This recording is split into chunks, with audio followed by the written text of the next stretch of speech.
Hey everyone, I'm the storyteller, and I'm here to help you relax tonight.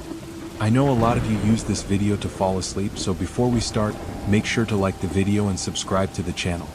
Also, tell me in the comments, where are you from and what time is it there? Now get comfortable, take a deep breath, and just relax. The mirror in my grandmother's attic. I was 12 years old when my grandmother passed away, and I still remember that day with a clarity that makes my skin crawl. My mom asked me to help clean out her attic, and even though everything in my body told me not to go up there, I went anyway.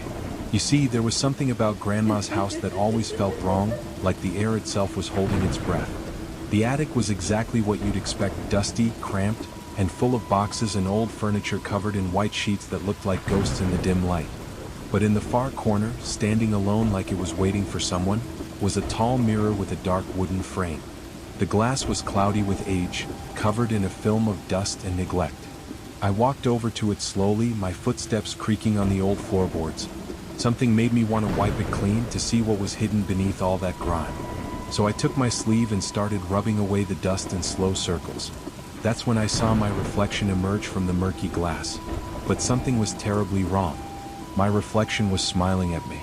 A wide, unnatural smile that stretched too far across its face. But I wasn't smiling. My heart started pounding as I stared at this twisted version of myself, and then I took a step back. The reflection didn't move with me. It just stood there, perfectly still, with that horrible smile frozen on its face. Then it waved at me. I ran faster than I've ever run in my life, practically falling down the attic ladder in my panic. My mom found me in the kitchen, sobbing and shaking. I tried to tell her about the mirror, about my reflection that moved on its own, but she just held me and said I was upset about Grandma dying. She said grief can make us see things that aren't there. But I know what I saw in that mirror. And the worst part? When we went back up to the attic the next day, the mirror was gone. Just an empty space in the corner where it used to stand, and a clean rectangle on the dusty floor. Mom said there was never a mirror up there, but I know better. Sometimes, even now, 20 years later, I catch glimpses of that smile and reflections when I'm not expecting it. The woman in apartment 3B. I moved into my first apartment when I was 23, fresh out of college and excited to finally have my own place. It was a small building, only 6 units, and the rent was suspiciously cheap for the area. But I was broke and desperate, so I didn't ask too many questions. That was my first mistake. The landlord, Mr. Chin, seemed nervous when he showed me around. He kept glancing at the door to apartment 3B, which was right next to mine. When I asked about my neighbors, he quickly changed the subject. Very quiet building, he said, avoiding my eyes. You'll like it here. Very quiet. For the first week, everything was fine. I unpacked my boxes, arranged my furniture, and started to feel at home. But then I began hearing things at night. It started with footsteps in the hallway, slow and deliberate, always stopping right outside my door. I'd lie in bed, holding my breath, waiting for a knock that never came. Then came the crying. Soft at first, like someone trying to muffle their sobs. It was coming through the wall I shared with apartment 3B. I thought maybe my neighbor was going through a hard time, so one day I knocked on her door with a plate of cookies, trying to be friendly. No answer. I knocked again, harder this time. Still nothing. That night, the crying turned to screaming. Blood-curdling shrieks that made my windows rattle. I called the landlord in a panic, but he just said, "Don't worry about 3B. Just don't worry about it." Then he hung up on me. I couldn't take it anymore. I had to know what was happening next door. So I did something I shouldn't have. I picked the lock. The door swung open to reveal an empty apartment. No furniture, no belongings, nothing but peeling wallpaper and dust. But the walls were covered in scratch marks like someone had tried to claw their way out. I stood there frozen, trying to make sense of what I was seeing. That's when I felt breathing on the back of my neck. Hot, rancid breath that made my stomach turn. I spun around, but the hallway was empty. Then I heard it, a whisper so close it might have been inside my own head. "You should have stayed away." I moved out that same night, throwing my belongings into my car and driving to a motel. I didn't even go back for my security deposit. Later, I did some research on the building. It turns out a woman named Sarah Chin, the landlord's daughter, had died in apartment 3B 15 years ago. She'd been locked inside during a fire and couldn't escape. They found her body by the door, her fingers bloody from trying to claw her way out. I still have nightmares about those scratch marks on the walls. And sometimes when I'm alone at night, I swear I can hear her crying. The thing that followed me home. It started at a garage sale of all places. I was browsing through old junk on a Saturday morning when I spotted this beautiful wooden box. It was about the size of a shoebox, carved with intricate symbols I didn't recognize. The old woman running the sale practically gave it to me, 50 cents for something that looked like an antique. "Just take it," she said, wrapping it hastily in newspaper. "Been trying to get rid of that thing for years." I should have asked why, but I was too pleased with my bargain to care. Another mistake I'd live to regret. I brought the box home and put it on my bookshelf, thinking it would make a nice jewelry box. But that very first night, things started happening. I woke up at exactly 3:33 a.m. to the sound of whispering. Not words I could understand, just a constant stream of syllables that made my skin prickle. The sound was coming from the living room.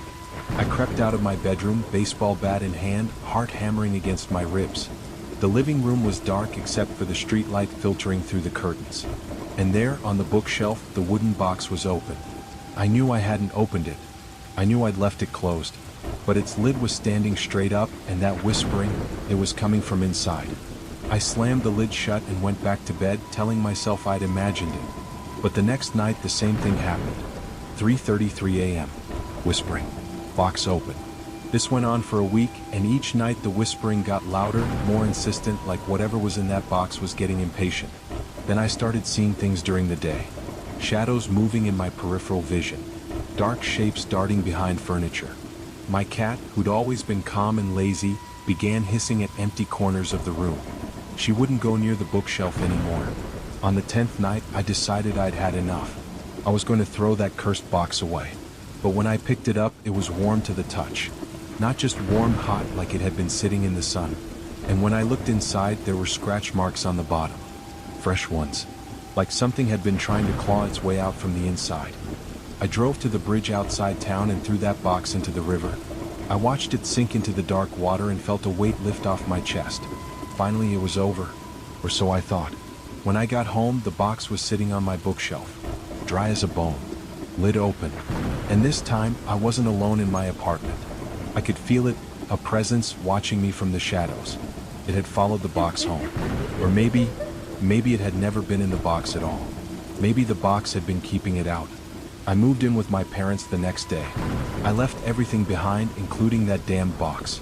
But sometimes on quiet nights, I still hear that whispering.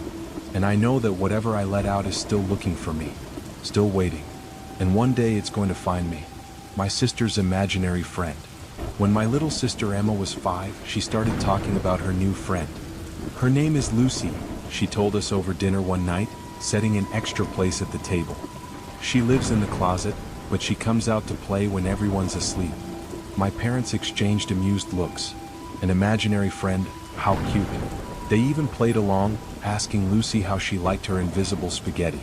But I noticed something they didn't. Emma wasn't smiling when she talked about Lucy. She looked worried. Over the next few weeks, Emma's behavior changed. She stopped sleeping through the night, often waking up crying. When Mom asked what was wrong, Emma would just say, "Lucy's angry." Dark circles appeared under her eyes. She started having accidents after being potty trained for 2 years. And she absolutely refused to be alone in her room. I shared a wall with Emma, and at night I could hear her talking. Full conversations, but I could only hear Emma's side. "I don't want to," she'd whisper. "Please, Lucy, I don't want to play that game." Then silence. Then cry. One night, curiosity got the better of me. I pressed my ear against the wall and listened. Emma was whimpering, begging. "Please don't make me, Lucy. It hurts when you do that." My blood ran cold. I burst into her room and flipped on the light. Emma was sitting in the corner, facing the wall. Her pajamas were torn and there were scratches on her arms. Fresh ones. "Emma, what happened?" I asked, rushing to her. She looked at me with tears streaming down her face and pointed at the closet. "Lucy did it. She said I was bad." That's when I saw the closet door was open. Just a crack. And I swear to God I saw eyes in there, reflecting the light like a cat's, but bigger. And they were looking right at me. I grabbed Emma and ran to my parents' room. Dad, half asleep and irritated, went to check the closet. Nothing there, of course, just clothes and toys. But Emma wouldn't stop crying. "She's still there," she kept saying. Lucy's still there and she's really mad now. We moved Emma into my room that night. But the next morning we found something that made my parents finally believe. On Emma's bedroom wall, scratched into the paint at a height no 5-year-old could reach, were the words, "Emma is mine." We moved out within the week. Emma never talked about Lucy again, but sometimes I catch her staring at closets with this look of absolute terror. And in our new house, she insists on sleeping with her closet light on. We let her. We all remember Lucy. The real estate agent later told us that a little girl had died in that house in the 1960s. Her name was Lucille. She'd been playing hide and seek and got trapped in the bedroom closet. They found her 3 days later. I still wonder if Lucy was lonely. She just wanted a friend. But I remember those scratches on Emma's arms, those words carved into the wall, and I know the truth. Some things are better left alone. And some friends should stay imaginary. The hitchhiker on Route 49. I work as a long-haul trucker, and I've driven Route 49 through the mountains more times than I can count. It's a lonely stretch of road, especially at night. No streetlights, no towns for miles, just you and the asphalt and the darkness pressing in from all sides. I've seen plenty of weird things over the years, but nothing like what happened last October. It was around 2 a.m. and I was fighting to stay awake. The radio was playing some old country song, and I was thinking about the coffee waiting for me at the next truck stop. That's when I saw her, a woman standing by the side of the road, thumb out. She was wearing a white dress that seemed to glow in my headlights. Now, I have a rule about picking up hitchhikers. I don't do it. Too dangerous. But something about this woman made me slow down. Maybe it was how young she looked or how cold it was that night. Or maybe it was something else, something I can't explain. But I pulled over. She climbed into the cab without saying a word. Up close, I could see she was pretty, maybe mid-20s, with long dark hair that hung over her face. But her dress, it was soaking wet, dripping onto my seat. Which was strange because it hadn't rained in weeks. "Where are you headed?" I asked. She pointed straight ahead. "Just up the road," she said, and her voice was barely a whisper. "There's a turnoff at mile marker 31. You can drop me there." We drove in silence. I tried to make conversation, ask her what she was doing out here alone, but she just stared straight ahead. The heater was on full blast, but the cab kept getting colder. I could see my breath fogging up. And that smell, like lake water and something else. Something rotting. Mile marker 31 came up quick. There was nothing there, just a dirt road leading off into the woods. "This is it," she said. "Thank you for the ride." She opened the door and stepped out. I watched her walk toward the tree line, that white dress almost phosphorescent in the darkness. Then she turned back to look at me. And I swear her face, it was different. Bloated. Gray. Her eyes were solid white, no pupils, no iris. Just white. "You should be more careful," she said, but her lips didn't move. The voice came from everywhere and nowhere at once. "The roads are dangerous at night." I gunned it out of there, my hands shaking so bad I could barely grip the wheel. I didn't stop until I reached the truck stop, where I sat in the bright lights of the parking lot until dawn, trying to make sense of what I'd seen. The next day, I asked around about mile marker 31. An old-timer at the truck stop went pale when I mentioned it. 20 years ago, he said, a young woman had driven off the road there. Her car went into the lake. They found her 3 days later, still in her white dress, still strapped into the driver's seat. "She shows up sometimes," he told me. "Always trying to get home. Always trying to get back to mile marker 31. But here's the thing, drivers who give her a ride? Sometimes they don't make it to their destination. Sometimes they end up in that same lake." I don't drive Route 49 anymore. I take the long way around even if it adds hours to my trip. Because I know she's still out there in her wet white dress, waiting by the side of the road. And I know that if I see her again, I might not be able to resist pulling over. Something about her calls to you, pulls you in, makes you want to help even when every instinct screams danger. So if you're ever driving Route 49 at night and you see a woman in white, keep driving. Don't look back. And whatever you do, don't stop at mile marker 31. The basement room. We bought the house because it was cheap.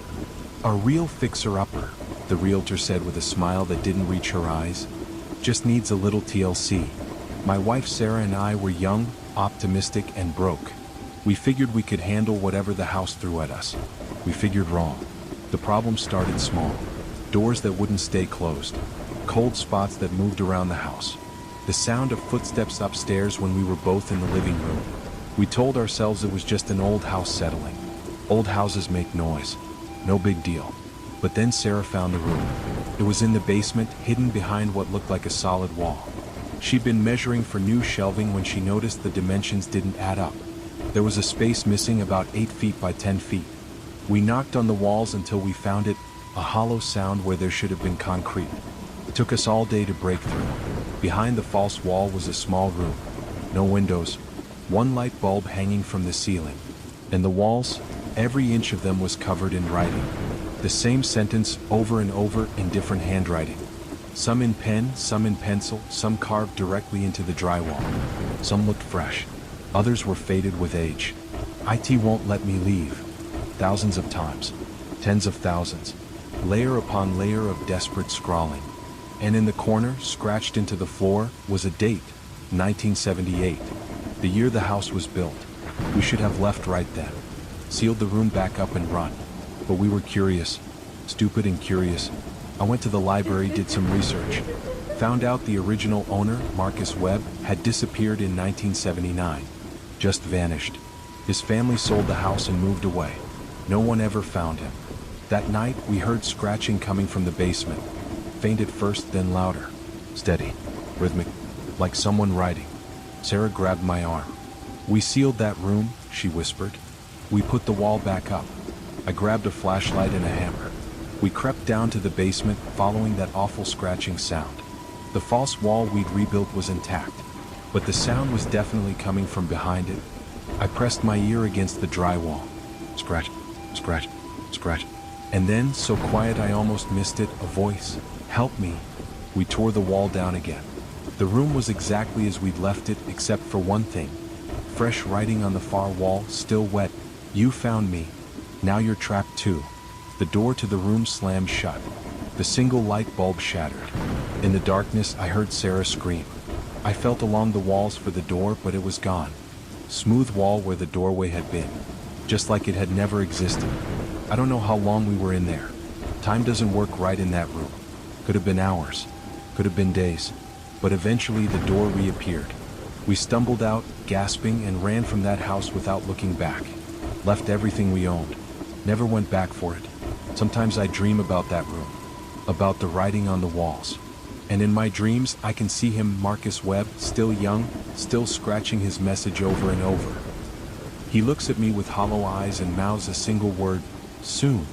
We found out later that 3 other families had owned that house between 1979 and when we bought it. Each one left suddenly. No explanations. Just packed up and disappeared. I wonder if they found the room.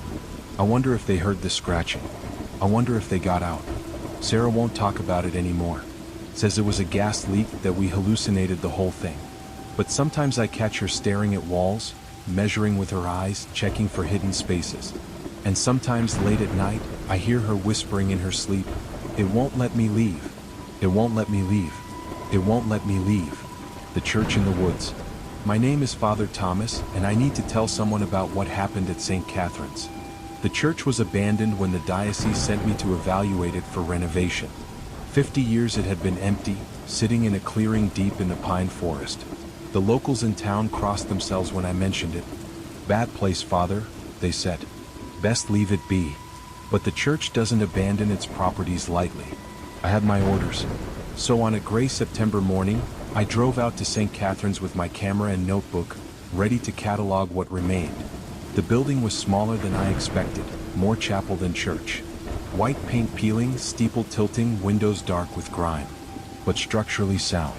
That should have been my first warning. No building stays sound after 50 years of neglect. Not without help. The front doors were chained shut, but the chain was new. Shiny padlock, no rust. Someone had been here recently. I cut through it with bolt cutters and pushed the doors open. They swung inward without a sound. No creaking. No resistance. Like they'd been waiting. Inside, everything was exactly as it must have been left in 1973. Pews in perfect rows. And books in the racks. Candles on the altar, half burned. No dust. No cobwebs. No decay. The air smelled of incense and something else. Something sweet and rotting, like flowers left too long in a tomb. I started taking pictures, documenting the impossible preservation. Through the camera lens, I saw things I hadn't noticed with my naked eye. Shadows that didn't match the light from the windows. Figures in the pews that disappeared when I lowered the camera.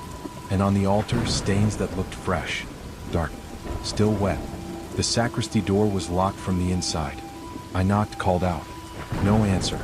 But I could hear breathing on the other side. Slow, deliberate, not quite human. I tried my shoulder against the door. It didn't budge. The breathing got louder and I heard words. Latin but wrong. Backwards. A prayer in reverse. That's when the temperature dropped. My breath came out in clouds. Frost spread across the windows, blocking out the weak sunlight. And the candles on the altar lit themselves. All of them. At once. Blue flames that gave no warmth, only cold. I ran. I'm not ashamed to admit it. I ran for the doors, but they slammed shut before I could reach them. The sound echoed like thunder. I pulled and pushed, but they wouldn't move. Behind me, I heard footsteps. Many footsteps. The pews creaking as invisible congregants stood. The choir loft erupted in song. Not hymns. Screaming shaped into melody. The organ played itself, keys moving without hands, producing sounds no organ should make. And from the sacristy, pounding. Something wanted out. Something that had been locked in there for 50 years. I did the only thing I could. I began to pray. Out loud as forcefully as I could. The Lord's Prayer. Hail Mary. Anything I could remember. The singing got louder, trying to drown me out. The pounding intensified. The altar candles flared, reaching the ceiling. But I kept praying. Then silence. Complete and sudden. The candles went out. The frost melted. Sunlight streamed through clean windows. And the front door stood open, revealing my car outside. I didn't run this time. I walked steadily, never looking back. Even when I heard the whisper, "Come back, Father. We're not finished." I made my report to the diocese. Structural damage, I said. Unsafe for renovation. Recommend demolition. They sent a crew 2 weeks later. The building was gone. Not demolished. Gone. Just a clearing in the woods, grass growing as if nothing had ever been there. The crew found only one thing, a brass plate tarnished with age. It read, St. Catherine's Church, consecrated 1923, deconsecrated 1973. May God forgive us. I researched what happened in 1973, found only fragments. A priest named Father Marcus, accusations of dark practices, rituals that weren't in any Catholic text. A congregation that disappeared overnight. 30 people, including 6 children. Never found. The church sealed the records, but I found one document. A letter from the bishop. The ground is poisoned. Let no one enter. Let no one pray there. What was done cannot be undone. I still have nightmares about that choir loft. About what might have been locked in the sacristy. About what happened to those 30 people. And sometimes on quiet nights, I hear that backwards Latin. Getting closer. They weren't gone. None of them. They were still there, still attending their twisted service. And now they know my name. I've requested a transfer. Somewhere far away. Somewhere with no forests. No abandoned churches. No locked doors. Because I know, with a certainty that terrifies me, that one day I'll wake up and find myself back in St. Catherine's. Standing at that altar. And this time the doors won't open. This time I'll join the congregation. The night shift. I worked security at Mercy General Hospital for 3 years. Always the night shift, 11 p.m. to 7 a.m. The pay was good and usually nothing happened. Just walk the halls, check the doors, make sure no one was where they shouldn't be. But there's something about hospitals at night. Something wrong. And the staff, they all knew it. They just didn't talk about it. My first week, a nurse pulled me aside. Janet, her name was. Been there 20 years. Some advice, she said, looking around to make sure no one was listening. Stay out of the old wing after 3 a.m. Don't go to the 4th floor unless you absolutely have to. And if you hear crying from the morgue, just keep walking. I laughed it off, trying to scare the new guy, right? But she wasn't smiling. I'm serious, she said. This place, it holds on to things. Bad things. And at night, when it's quiet, they come out. For a month, nothing happened. I did my rounds, drank my coffee, played games on my phone. Started thinking Janet was just superstitious. Then came the night that changed everything. October 13th, Friday. I remember because that's the night I almost quit. Should have quit. It started in the old wing. That part of the hospital had been closed for renovations that never happened. Budget cuts, they said. But the real reason was that patients refused to stay there. Too many complaints. Too many incidents. I was checking the doors, making sure they were all locked when I heard it. A heart monitor. Steady beeping from somewhere down the dark hallway. Thing is, there was no power in the old wing. No equipment. No patients. Nothing that should be beeping. I followed the sound, my flashlight cutting through the darkness. Room 314. The door was open. Inside, an old heart monitor was active, showing a heartbeat. A strong, steady heartbeat. But the bed was empty. Had been empty for years. Then the flatline. That long, terrible beep that means someone's gone. I reached for the monitor to turn it off and it stopped. Just stopped. Like it had never been on. When I turned to leave, there was someone in the bed. An old woman, pale as the sheets, staring at me with clouded eyes. "You're late," she said. "I've been waiting." I blinked. The bed was empty again. I ran. I'm not ashamed. I ran all the way back to the security office and locked the door. Sat there until my shift ended, jumping at every sound. But that was just the beginning. The next night, I avoided the old wing. Stuck to the main hospital. But at 3:15 a.m., I heard the crying Janet had warned me about. Coming from the basement. From the morgue. Not normal crying. This was desperate. Terrified. Like someone who'd woken up somewhere they shouldn't be. I called it in to the night supervisor. He sighed. "Third time this week," he said. "Just ignore it. It'll stop eventually." But it didn't stop. It got louder. More frantic. Pounding started. Someone banging on metal. I couldn't stand it. I had to check. The morgue was freezing. My breath fogged as I walked between the steel drawers. The crying was coming from number 19. The pounding too.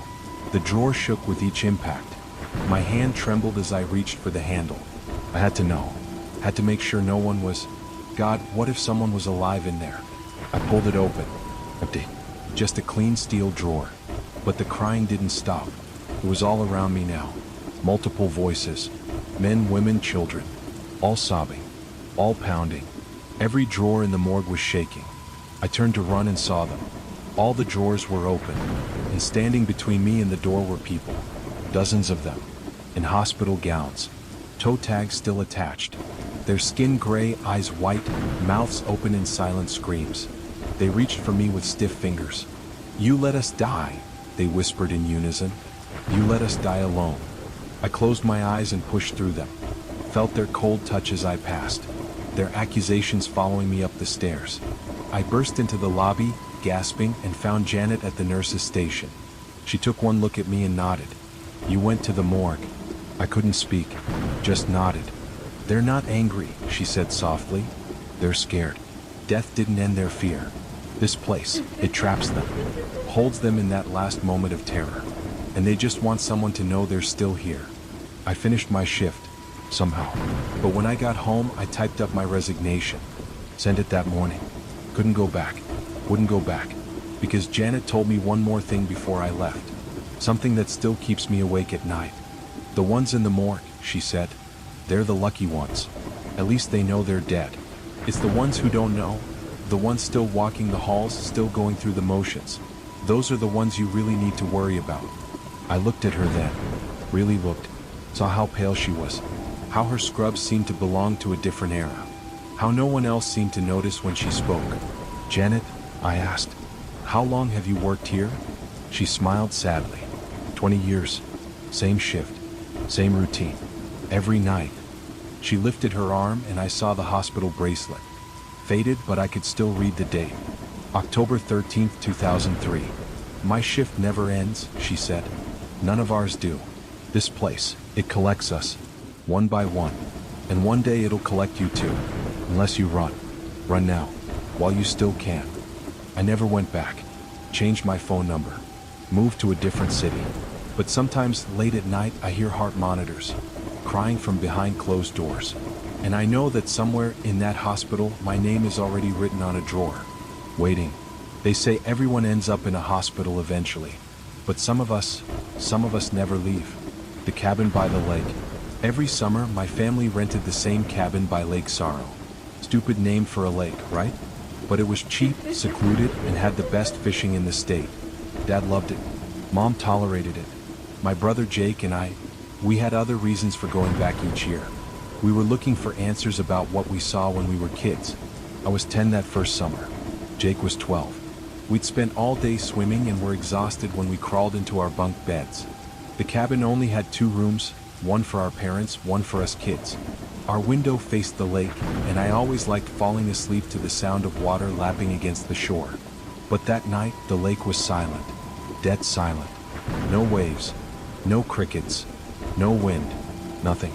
Just this thick, oppressive quiet that made my ears ring. I was about to say something to Jake when I heard it. Singing. Coming from the lake. A woman's voice, beautiful and sad, singing in a language I didn't recognize. I crept to the window and peeked through the curtain. The lake was glass smooth, reflecting the full moon like a mirror. And there, about 50 feet from shore, was a woman, standing on the water. Not swimming. Standing. Her hair was long and dark, covering her face. She wore what looked like a wedding dress, but it was torn and stained, and she was singing to something in her arms, rocking it gently, like a baby. "Jake," I whispered. "Jake, look at this." He joined me at the window. I heard his sharp intake of breath. "What the hell?" The woman stopped singing. Her head snapped up, hair falling away from her face.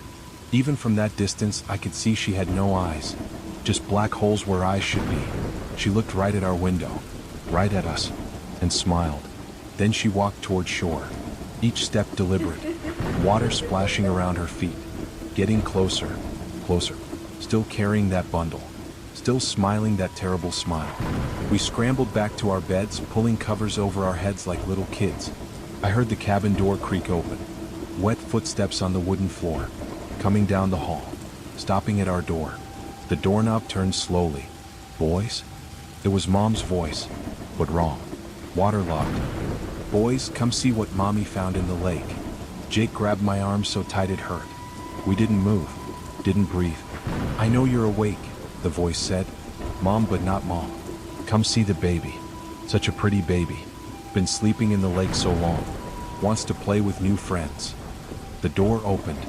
Through the gap in my blanket, I saw wet footprints leading to our beds. But no one was there. Just the prints. And the smell, lake water and decay. Something dripped onto my blanket. I felt it seeping through, cold and thick. "Such shy boys," the voice cooed. "Just like my Timothy. He was shy too. Until the water took him. Now he's quiet. So quiet. Want to be quiet like Timothy?" A hand touched my blanket. I felt fingers trying to pull it down. Cold, wet fingers that left stains on the fabric. Jake suddenly shouted, not words, just a terrified scream. The fingers stopped. The presence in our room seemed to pause. Then Dad's voice from their room, "What's going on in there?" The wet footsteps retreated quickly. The door slammed shut. Dad burst in seconds later, turning on the light. "You boys okay?" Heard shouting. The floor was dry. No footprints. No water stains on my blanket. Nothing to prove what we'd experienced. We tried to tell Dad, but he thought we'd had nightmares. Bad dreams from too much swimming and ghost stories. But Jake and I knew better. We'd both seen her. Both heard that voice. Both felt those wet fingers. We didn't sleep the rest of that trip. And every night we heard the singing from the lake. Saw her standing on the water. Sometimes closer. Sometimes right at the shore, staring at our cabin. But she never came inside again. Not that summer. We begged not to go back the next year, but Dad had already paid the deposit. Said we were being silly. The lake was perfectly safe. Families had been vacationing there for decades. So we went back. And this time we were ready. We'd done research. Found old newspaper articles at the library. In 1978, a woman named Mary Timerson had drowned her infant son in Lake Sorrow. Postpartum psychosis, they said. She'd walked into the lake with him, singing a lullaby. They found her body 3 days later. Never found the baby. Local legend said she still searched for him, walking the lake bottom, singing her lullaby, looking for her lost child. But that wasn't the worst part. The worst part was that every few years a child would go missing at the lake. Always at night. Always near the full moon. They'd find wet footprints leading from the water to the cabins. Small handprints on windows. And sometimes, just sometimes, they'd hear a baby crying somewhere out on the water. But they never found the children. Not one. Jake and I made a pact. We'd stay awake every night, take shifts, watch the lake. And if she came, we'd wake everyone. We'd leave. We'd never come back. The first 2 nights were quiet. No singing. No woman on the water. Just normal lake sounds. We started to relax. Started to think maybe it had been our imagination after all. Then came the 3rd night. The night of the full moon. I was on watch, struggling to keep my eyes open when I heard it. Not singing this time. Crying. A baby crying. Coming from our parents' room. I shook Jake awake and we crept down the hall. Their door was open. Inside, Mom and Dad were asleep. But between their beds, standing in a shaft of moonlight, was the woman. She was holding something. A bundle of wet blankets. The crying was coming from inside them. She looked at us and smiled that eyeless smile. "Found him," she whispered. "Found my Timothy. In your mommy's room. She was keeping him from me." She moved toward us and I saw what was in the blankets. Not a baby. Never a baby. Just lake weeds and mud shaped into something almost human. Something that moved. Something that cried with the voice of a child. "Trade," she said. "One of you for my Timothy. Fair trade. Mother needs a child. Lake needs a child. Choose." Jake stepped forward. My brave, stupid brother stepped between me and her. "Take me," he said. "Leave my family alone and take me." "No." I grabbed his arm, tried to pull him back. But the woman was already reaching for him with one pale hand. Her fingers passed right through his chest and Jake gasped. His eyes went wide. Water poured from his mouth. Then Dad's hand was on my shoulder, yanking me backward. "Get out," he shouted. Not at us. At her. "Get out of my house." He was holding something. Across from the wall. The woman hissed, backing away. "Mine," she said. "The lake owns them. Owns you all." But she was fading. Becoming transparent. The bundle in her arms fell, spilling lake water and weeds across the floor. Then she was gone. Jake collapsed, coughing up water. Real water. Lake water. We packed that night. Left before dawn. Never went back. Dad never mentioned the deposit. But Jake was different after that. He'd stand in the shower for hours. Take long baths. Always around water. And sometimes on quiet nights, I'd hear him humming. The same tune the woman sang. When I asked him about it, he'd look at me with confused eyes. "What woman?" he'd say. "What song?" 10 years later, Jake drowned. Perfect summer day. Calm lake, different lake, hundreds of miles from Lake Sorrow. He was a strong swimmer. No reason for it. They said he just walked in and kept walking. Witnesses said he was singing something. A lullaby, maybe. In a language no one recognized. At his funeral, I swear I smelled lake water. That specific smell of Lake Sorrow, dark and sweet and wrong. And in the back of the church, just for a moment, I saw her. Standing in the shadows. Smiling. Holding something in her arms. She nodded at me. Just once. Like she was saying thank you. Or maybe she was saying, "You're next." I don't go near water anymore. Not lakes. Not pools. Not even the beach. Because sometimes in the reflection I see her standing behind me. Patient. Waiting. She got Jake. And one day when I let my guard down, she'll get me too. The lake always collects what it's owed. And we still owe her a child. The school after dark. I was a janitor at Pine Ridge Elementary for 15 years. Good job. Quiet. Paid the bills. I worked the evening shift 6 p.m. to 2 a.m. Most nights it was just me, my mop bucket, and the radio. But schools are different at night. When the kids go home and the lights go out, something else wakes up. Something that's been waiting all day for the building to empty. It started small. Lockers slamming in empty hallways. Swing sets moving with no wind. Voices from classrooms I just cleaned. Kid voices. Laughing, crying, calling for help. I'd open the door and find nothing but empty desks and the smell of chalk dust. Told myself it was echoes. Old buildings hold sounds, right? Play them back when it's quiet. That's what I told myself. But then came the night I was cleaning the 3rd grade wing. Mrs. Patterson's class. She'd been teaching there since the school opened in 1962. Sweet lady. Always left me cookies on Friday nights. I was emptying the trash when I heard it chalk on blackboard. That unmistakable squeak scratch of someone writing. I looked up. On the board, in perfect cursive, "They're still here." The chalk was moving by itself, adding more words. "They never left. They can't leave." I dropped my trash bag and backed toward the door, but it slammed shut. The lights went out. In the darkness, I heard them. Children, dozens of them, whispering, giggling, crying, all around me. Invisible hands tugged at my uniform. Small fingers pulled at my keys. Something wet and cold pressed against my neck. Then the lights came back on. The room was full of kids, but wrong. Their clothes were old-fashioned 60s, 70s, different decades all mixed together.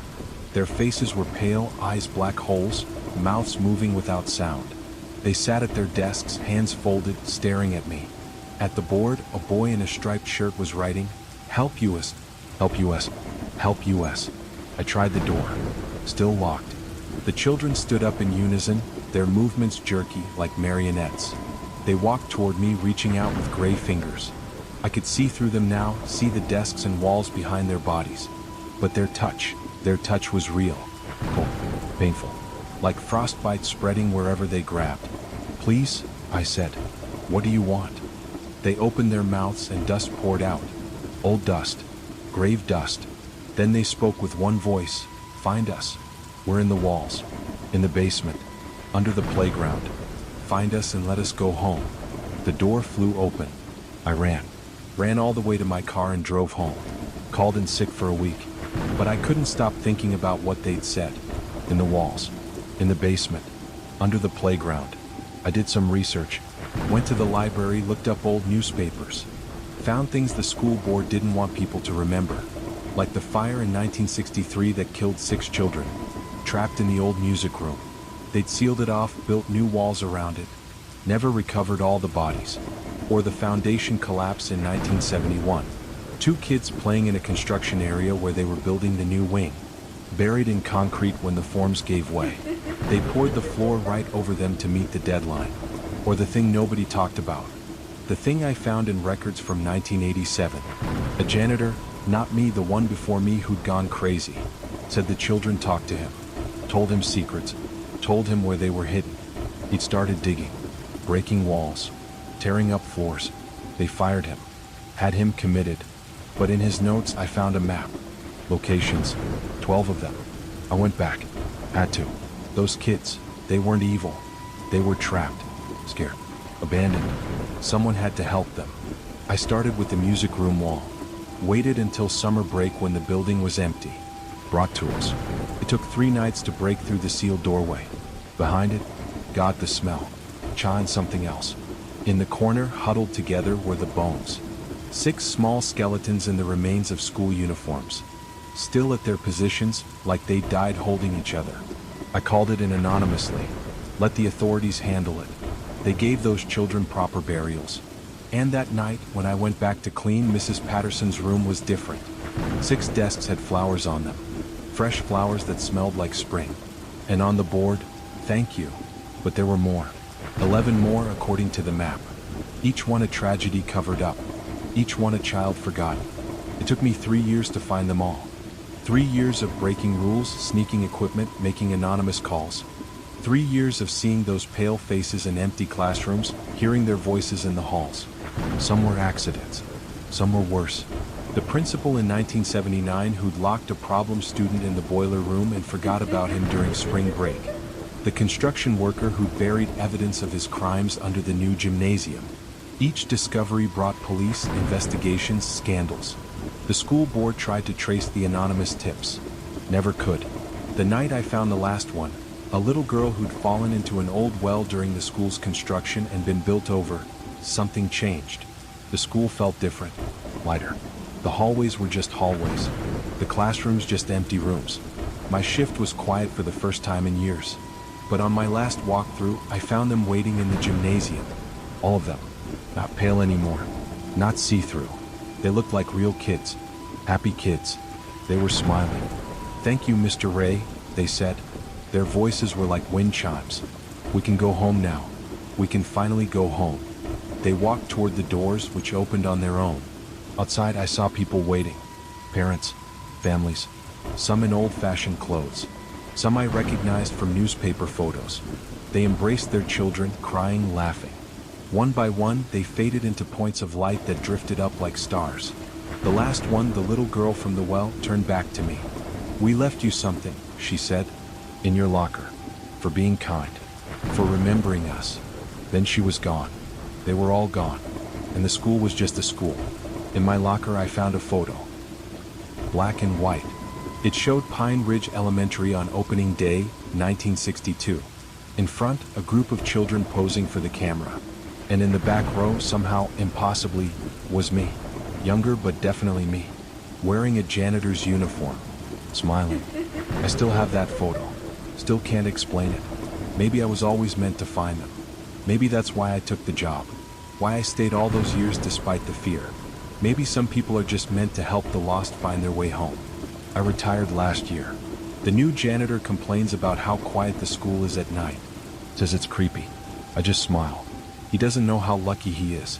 He doesn't know what quiet really means. But sometimes on very still nights I drive by the school, park in the lot, look at the windows, and sometimes, just sometimes, I see them. Little faces pressed against the glass, waving, smiling, not trapped anymore, just visiting, just saying hello to an old friend. They're at peace now, all of them, and so am I. But I know there are other schools, other buildings, other forgotten children waiting in the dark, waiting for someone to remember them, to find them, to bring them home. Maybe that's why I still have that photo. Maybe my work isn't done. Maybe it's just beginning. Room 1408. I travel a lot for work. Sales. Nothing glamorous. Just suits and suitcases in a different hotel every week. You get used to it. The same beige walls. The same floral bedspreads. The same lonely nights watching cable in a strange city. But the Grandview Hotel in Boston, that was different. That was the night I learned some rooms should stay empty. The conference had run late, and every decent hotel was booked. The Grandview was a last resort, old, run down, the kind of place that charged by the hour, if you know what I mean. But it was that or sleep in my car. I should have chosen the car. The desk clerk was ancient, with milky eyes and hands that shook as he handed me the key.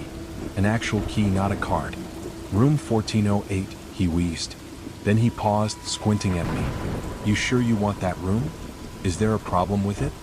He licked his cracked lips. "Some folks say so. Some folks say that room's got a history. But it's the only one we got left, so..." He shrugged. "Checkout's at 11. If you make it that long." I thought he was trying to be creepy. Old man having fun with the out-of-towner.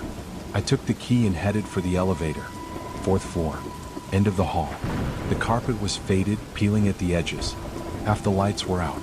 And there was a smell, sweet and rotten, like flowers at a funeral. Room 1408 looked normal enough. Double bed. Ancient TV. Bathroom with a dripping faucet. I threw my suitcase on the chair and called my wife to let her know I'd arrived safely. No answer. I checked my phone, no signal. The landline was dead too. Great. I'd have to use the lobby phone later. I showered and got ready for bed. That's when I noticed the pictures on the walls. Black and white photographs of the hotel through the decades. The 20s, 30s, 40s. All showing the same view, the front entrance. But in each photo there was someone in a 4th floor window. Same window. Same position. Looking down. I went to my window and looked out. Same view as the pictures. I was in that room. The room where all those people had stood, staring down at the street below. Why would anyone take so many pictures of the same view? And why hang them all in this room? That's when I noticed the other thing. The Bible in the nightstand drawer, standard for old hotels. But this one was wrong. Every page was the same verse, printed over and over, and he opened the bottomless pit, and there arose a smoke out of the pit as the smoke of a great furnace. Revelation 9 verse 2. Hundreds of pages. All the same verse. I was reaching for the phone to call the front desk when the TV turned on. Static. White noise cranked to full volume. I hit the power button. Nothing. Unplugged it. The screen stayed on. The static started forming patterns. Shapes. Faces. Screaming faces in the white noise. Then the voices started. Whispering from the walls. Men, women, children. All talking at once. All saying the same thing. He's here. Room 1408. He's here again. The bathroom door slammed shut. The lights went out. In the darkness, I heard footsteps above me, which was impossible. I was on the 4th floor. The Grandview only had 4 floors, but the footsteps continued, slow, deliberate, like someone pacing. I fumbled for my phone's flashlight. The beam cut through the darkness, revealing something that made my blood freeze. The pictures on the walls had changed. The figure in the 4th floor window was gone. In every photo, the window was empty, because he was in the room with me. I saw him in the mirror first, a man in an old-fashioned suit, standing right behind me. But when I spun around, nothing. Just empty air that felt too cold, too thick, like breathing underwater. The whispers got louder. Now I could make out words. 1923, jump. 1931, jump. 1945, jumped. Dates. A litany of dates and the same word, jump. I ran for the door. The handle was ice cold and wouldn't turn. I pulled, pushed, kicked. Nothing. The footsteps above got faster. Frantic. Running back and forth. And then, silence. A moment later, something hit the window from outside. Art. I turned and saw him. The man from the mirror. On the other side of the glass. Floating. For stories up. His face pressed against the window, features distorted. He was mouthing words, your turn, your turn, your turn. The window cracked. Spiderweb started to bow inward. I grabbed the chair and smashed it against the door. Again. The wood splintered. Behind me, glass shattered. Cold wind howled into the room, and with it came the smell of death. Old death. Decades of it. I broke through the door and ran. Behind me, I heard laughter. Not one voice. Dozens. All the people in the photographs. All the ones who'd stood at that window. Who'd heard the call. Who jumped. The elevator was broken. I took the stairs 3 at a time. Burst into the lobby gasping. The desk clerk looked up from his newspaper, unsurprised. Checking out early? He asked. That room? There's something in that room? He nodded slowly. Always has been. Ever since Mr. Graves jumped in 23. Started a tradition, you might say. Room calls to people. Shows them things. Makes them want to fly. He smiled, showing yellowed teeth. But you resisted. Good for you. Most don't. I threw money on the counter and ran. Drove all night to get home. Didn't stop until I was 3 states away. But here's the thing that keeps me awake. When I finally got home and unpacked, there was something in my suitcase that wasn't there before. A photograph. Black and white. The Grandview Hotel, circa 1950-something. The same view of the entrance. The same 4th floor window. But this time the figure looking down was me. I burned it. Threw the ashes in the river. But sometimes late at night I dream about that window. About the view from up there. About how easy it would be to step out. To fly. To join all the others who answered the call of room 1408. I don't travel for work anymore. Found a nice local job. Stay home every night. But sometimes my wife finds me staring out our bedroom window. 4th floor of our apartment building. Same height as the Grandview. And she asks what I'm looking at. I tell her nothing. Just the view. Just the street below. Just wondering what it would feel like to fall. To fly. To finally answer the call that's been whispering in my head ever since that night. Room 1408 is still there. Still waiting. Still calling. And one day I know I'll go back. One day I'll stand at that window. One day I'll jump. The doll in the antique store. My daughter Lucy had been begging for weeks. Please, Mom, just one quick look. She'd seen the antique store on our way to school every day, its window full of old toys and curiosities. Finally, on a rainy Saturday with nothing else to do, I gave in. How much trouble could one little antique store be? The bell above the door rang as we entered, a hollow, mournful sound that seemed to echo longer than it should. The store was cramped, narrow aisles winding between towers of forgotten treasures. The owner, a thin woman with too many rings on her fingers, watched us from behind the counter but didn't speak. Lucy immediately ran toward the toy section and I followed, making sure she didn't break anything. That's when she found it. The doll. Sitting alone on a high shelf, dressed in a faded blue Victorian dress with real human hair styled in ringlets. Its porcelain face was cracked, one eye blue, one eye green, and it was smiling. Not a painted smile. The porcelain lips were parted just slightly, like it was about to speak. Mom, look, isn't she beautiful? Lucy reached up, standing on her tiptoes. "Don't touch, sweetie. It looks very old and probably expensive." But the owner had appeared beside us, silent as a shadow. "That one's special," she said, her voice raspy. "Been here longer than I have. Came with the store when I bought it. Previous owner said it was unsellable." "Why?" I asked. She shrugged. "Customers always bring her back. Say she makes them uncomfortable." That should have been my warning.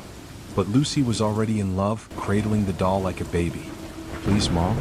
Please? I'll use all my birthday money." The owner quoted a price that was surprisingly cheap. "Too cheap. I'll be honest," she said. "I just want her gone. She unsettles the other merchandise." I almost asked what she meant by that, but Lucy was already counting out her saved allowance money. Against my better judgment, I let her buy it. The owner wrapped it quickly in old newspaper, like she couldn't wait to get it out of her hands. "No returns," she said firmly. "Not on this one." The problem started that night. Lucy insisted on placing the doll on the chair in her room, facing her bed. "So she can watch over me while I sleep," she said. I tucked her in, kissed her goodnight, and went to watch TV with my husband. Around midnight, we heard Lucy talking. Full conversations like she was on the phone. We figured she was playing, unable to sleep with excitement over her new toy. But when I went to check, she was fast asleep. The doll, however, had moved. It was now on the bed beside her, its head turned toward the door.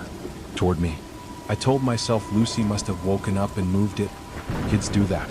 But the way it stared at me with those mismatched eyes. I moved it back to the chair and went to bed. At 3 a.m. Lucy screaming woke the house. We found her sitting up in bed, pointing at the corner of her room. She won't stop staring. Make her stop staring. The doll was in the corner, facing the wall. I knew I'd left it in the chair. I knew it. But when I picked it up to move it, I felt resistance. Like someone was holding it in place. When I finally pulled it free, there were scratches on the wall. 4 parallel lines, like fingernails, had been dragged down the paint. "She's angry," Lucy whispered. "She doesn't like the corner. She wants to be with me. Always with me." We put the doll in the closet for the rest of the night. Lucy only fell back asleep when we promised to leave our door open and the hall light on. But in the morning, the doll was back on her bed. The closet door was still closed and locked from the outside. Somehow it had gotten out. That day Lucy wouldn't eat, wouldn't play. She just sat with the doll, whispering to it. When I got close enough to hear, my blood ran cold. She was speaking in a voice that wasn't hers. Older, formal, with an accent that sounded Victorian. "Mother doesn't understand," she said to the doll. She never understood. That's why I had to hurt her. That's why I had to make her stop breathing. "Lucy, what are you saying?" She looked up at me, and for just a moment, her eyes weren't brown anymore. One was blue. One was green. "Lucy's not here right now," she said in that strange voice. "Lucy's playing with me. Inside. Where it's safe. Where Mother can't reach us." I grabbed the doll, intending to throw it away, burn it, anything. But the moment I touched it, images flooded my mind. A little girl in a blue dress. A stern woman with a belt. A pillow held over a small face. Struggling. Then stillness. Then someone sewing the girl's hair onto a porcelain doll. "So you'll never leave me," a voice whispered. "So you'll always be my perfect little girl." I dropped the doll and grabbed Lucy, shaking her. "Lucy, Lucy, come back." She blinked and her eyes were brown again. "Mommy? Why are you crying?" I wanted to throw the doll away immediately, but Lucy became hysterical whenever I tried to separate them. She wouldn't eat unless the doll was at the table. Wouldn't sleep unless it was in her bed. And the doll, it seemed to be changing. The cracks in its face were spreading. Its smile was wider. And sometimes I swear I could see it breathing. The breaking point came a week later. I woke to find Lucy standing at the foot of my bed, holding the doll. Both of them staring at me with those mismatched eyes. "She says you're a bad mother," Lucy said in that voice that wasn't hers. "She says bad mothers need to be punished. Like her mother was punished." The doll's hand moved. I saw it. Saw its tiny porcelain fingers flex. "She says it won't hurt much. Just like going to sleep. And then we can be together forever. All 3 of us. A perfect family." Lucy took a step toward me, raising the doll like a weapon. In the moonlight, I saw its mouth was open. Tiny teeth visible behind the porcelain lips. Real teeth. Child's teeth. I did the only thing I could think of. I grabbed the doll and ran. Lucy followed, screaming in two voices, hers and the other. I made it to the garage, threw the doll in a metal trash can, doused it in lighter fluid and set it on fire. The screaming that came from that can wasn't porcelain breaking. It was human. It was a child. It was agony. Lucy collapsed on the garage floor, convulsing. I held her as the doll burned, whispering prayers I barely remembered from childhood. When the flames died, Lucy was unconscious but breathing normally. The doll was ash and melted porcelain. Nothing salvageable. Nothing that could come back. Lucy woke up the next morning with no memory of the past week. She asked where her doll was, but without much interest, like asking about a toy she'd outgrown. We told her it broke and she accepted it with a shrug. But sometimes late at night, I hear her talking in her sleep. That older voice. That accent. Mother? Mother, why is it so dark? Why can't I get out? Mother, I'm sorry. Please let me out. Please. And in the morning, there are always scratches on the inside of her closet door. 4 parallel lines. Like tiny fingernails still trying to escape. We're moving next month. Somewhere far away. Somewhere without antique stores. Somewhere Lucy can forget. But I know the truth. It's not the doll she needs to forget. It's the little girl who came with it. The one who's still here. Still watching. Still waiting for another chance to play. And I know that one day when I least expect it, I'll come home to find a package on our doorstep. No return address. Just a box. And inside, wrapped in old newspaper, will be a doll in a faded blue dress. Smiling. Waiting. Ready to play again. The night shift at Green Valley Hospital. I started working the night shift at Green Valley Hospital in October 2019. I was fresh out of nursing school and needed the job badly. The pay was good, but there was a reason they were always hiring for the night shift. Green Valley Hospital was built in 1952. It's one of those old buildings with long, dimly lit hallways and floors that creak when you walk on them. During the day, it's busy with doctors, nurses, and patients. But at night it becomes something else entirely. My first week went by without any problems. I worked on the 3rd floor, which was mostly elderly patients. The other nurses were friendly enough, but they all had this look in their eyes, like they knew something I didn't. It was my second Monday night when things started getting strange. I was doing my rounds at around 2:30 in the morning. Most of the patients were sleeping peacefully. But when I got to room 314, I heard something that made my blood run cold. There was singing. Soft, gentle singing coming from inside the room. The thing is, room 314 had been empty for 3 days. The last patient had been discharged on Friday afternoon. I stood outside the door for a moment, listening. It was definitely a woman's voice, singing what sounded like a lullaby. My hands were shaking as I reached for the door handle. When I opened the door, the singing stopped immediately. The room was completely dark except for the light from the hallway. There was no one there. Just an empty bed and the smell of old flowers. I checked the room thoroughly, looking under the bed and in the small bathroom. Nothing. I told myself it must have been the air conditioning or maybe sound carrying from another room. But deep down, I knew that wasn't true. The next night, I heard it again. Same time, same room. This time I was ready. I had my phone out to record, but as soon as I pressed record, the singing stopped. It was like whatever was in that room knew I was trying to capture evidence. I started asking the other nurses about room 314. At first, they pretended not to know what I was talking about. But after a few days, one of the older nurses, Margaret, pulled me aside. "You've been hearing the singing, haven't you?" she asked quietly. I nodded, not trusting my voice to stay steady. Margaret looked around to make sure we were alone, then continued. Her name was Eleanor. She was a patient here back in 1987. She was in room 314 for almost 6 months before she passed away. "What happened to her?" I asked. Margaret's face grew sad. She was only 34 years old, had a rare disease that slowly took away her ability to move, but she never stopped singing. Every night, she would sing lullabies to comfort the other patients. Even when she could barely whisper, she kept singing. I felt a chill run down my spine. "So the singing I'm hearing is Eleanor," Margaret finished. "She's still here, still trying to comfort patients, even in an empty room." Over the next few weeks, I got used to Eleanor's singing. It was actually quite beautiful, though it always gave me goosebumps. I started to think of her as a friendly presence, a guardian angel watching over the floor. But then something changed. It was a particularly busy night in November. We had admitted 3 new patients and I was running behind on my medication rounds. I was rushing down the hallway when I heard Eleanor singing from room 314 as usual. But this time there was something different about the song. It sounded urgent, almost like a warning. I stopped outside the door and listened carefully. The melody was the same, but there was an intensity to it that I had never heard before. My skin began to crawl as I realized what she might be trying to tell me. I hurried to the nurse's station and checked the patient monitor. Mrs. Henderson in room 312 was showing irregular heart rhythms. If I hadn't been alerted by Eleanor's urgent singing, I might not have caught it in time.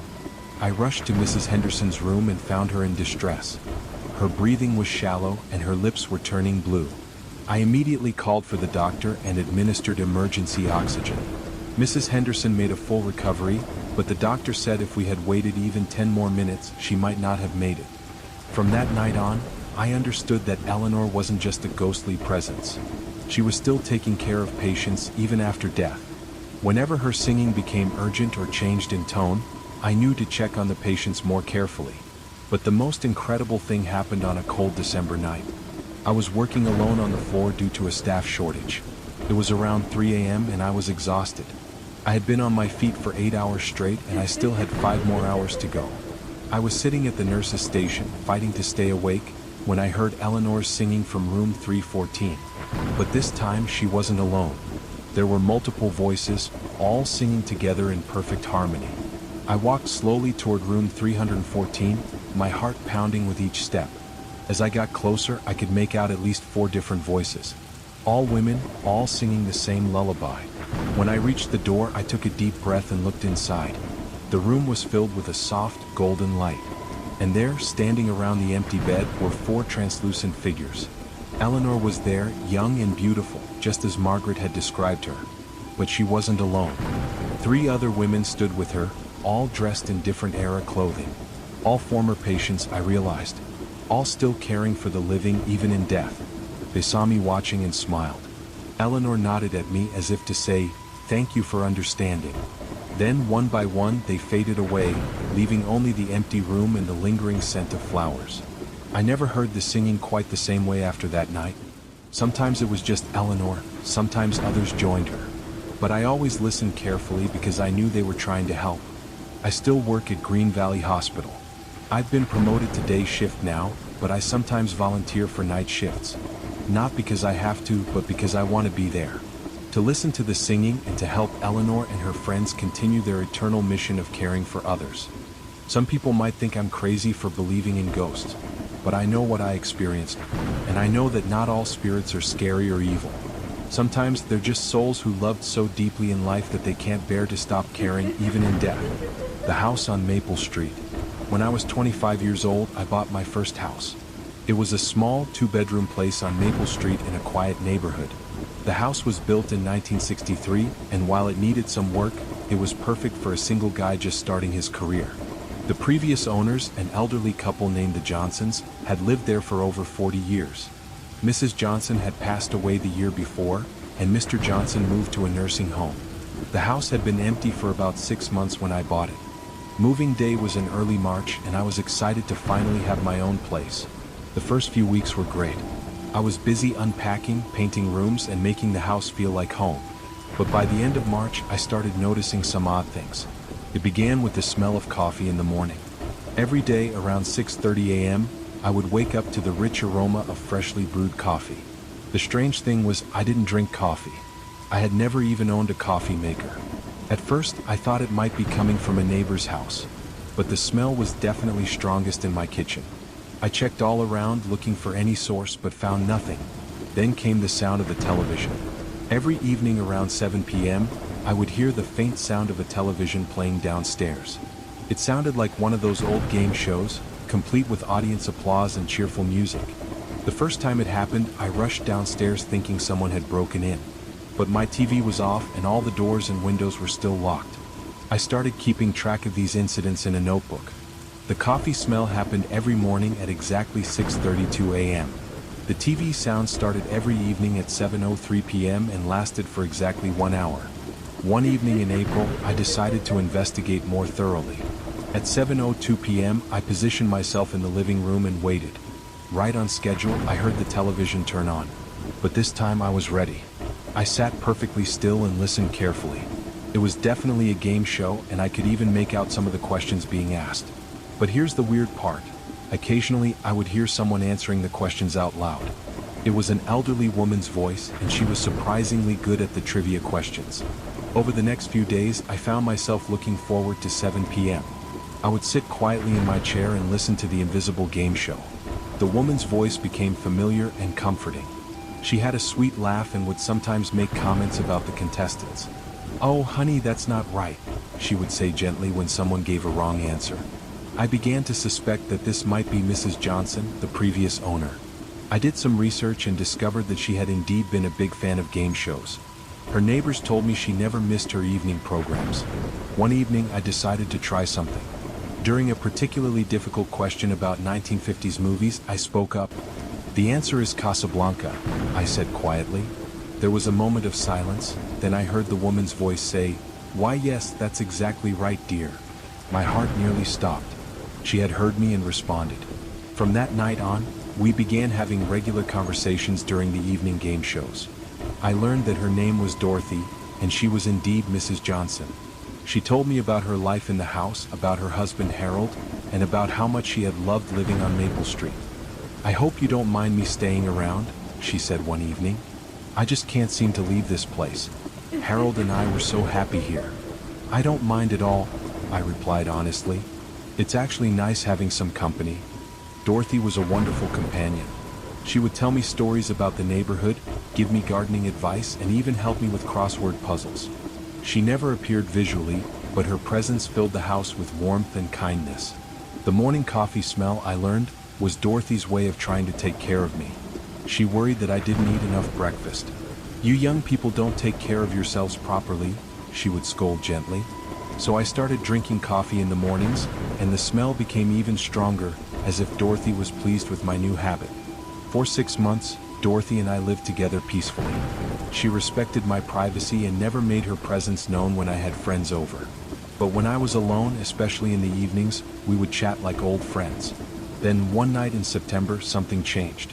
I was sitting in my usual chair, waiting for the 7 p.m. game show to begin. But instead of the familiar sounds of television, I heard Dorothy calling my name.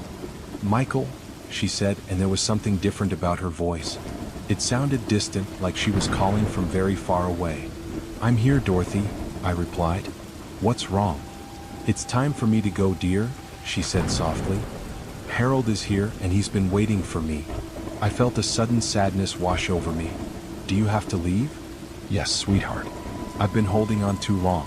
It's not fair to Harold, and it's not fair to you. You need to live your life without an old ghost hanging around." I could hear the smile in her voice, but there was also a finality that made my chest tight. "Thank you for being so kind to me," Dorothy continued. "You made these past months wonderful. You gave this old lady someone to talk to when she was too stubborn to move on." "Thank you, Dorothy," I said, my voice cracking slightly. "You made this house feel like a real home." There was a long pause, then Dorothy spoke one last time. "Take care of yourself, Michael. And don't forget to eat breakfast." That was the last time I heard her voice. The next morning, there was no smell of coffee. The evenings were quiet, with no sounds of game shows or gentle conversation. The house felt empty in a way it never had before. I still live in the house on Maple Street, and it's been 5 years since Dorothy moved on. I drink coffee every morning now, and I watch game shows in the evening. Sometimes, when I get a trivia question right, I like to think Dorothy would have been proud. I've never told anyone about my months with Dorothy Johnson. Most people wouldn't understand how a ghost could become a friend, how a haunting could actually be a blessing. But I know the truth. Dorothy wasn't a scary ghost or an evil spirit. She was just a lonely soul who wasn't ready to say goodbye to the place she had called home for 40 years. And I was honored to help her find peace. The midnight train.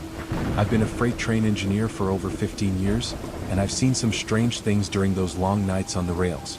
But nothing prepared me for what happened on the Millfield route in October 2018. The Millfield route runs through some of the most remote areas of the state. It's mostly farmland and forest, with small towns scattered along the way.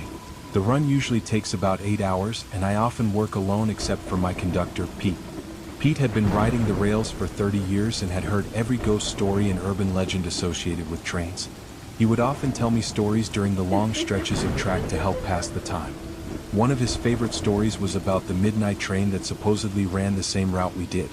According to local legend, in 1962, a passenger train carrying 47 people derailed during a severe thunderstorm. All passengers and crew were killed instantly. They say on foggy nights, you can still see the old passenger train running these tracks, Pete would tell me with a grin. Always shows up right around midnight. I never paid much attention to Pete's stories.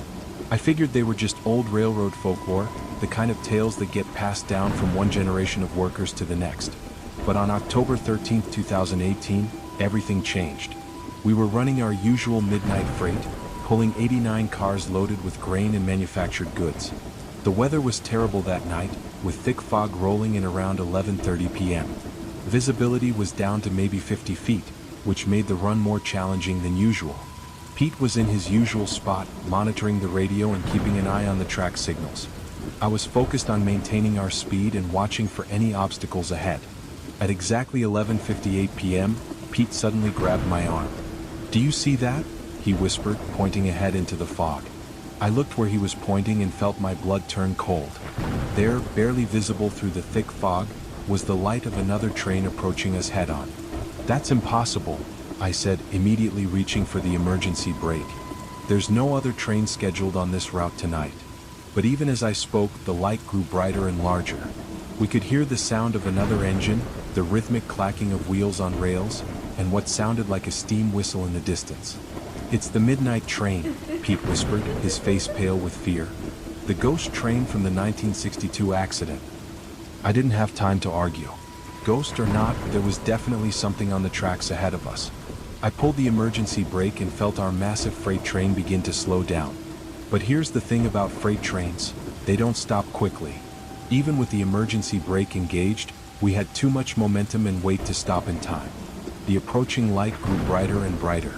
I could now make out the shape of an old-style passenger locomotive, the kind they used in the 1960s.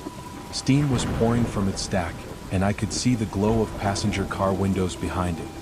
"We're going to hit it," I said, bracing myself for impact. Pete was praying quietly beside me, his hands gripped tightly on his seat. The ghost train was now less than 100 feet away. I could see it clearly through the fog. It was a beautiful old locomotive, painted in the classic colors of the railway company that used to run passenger service through this area.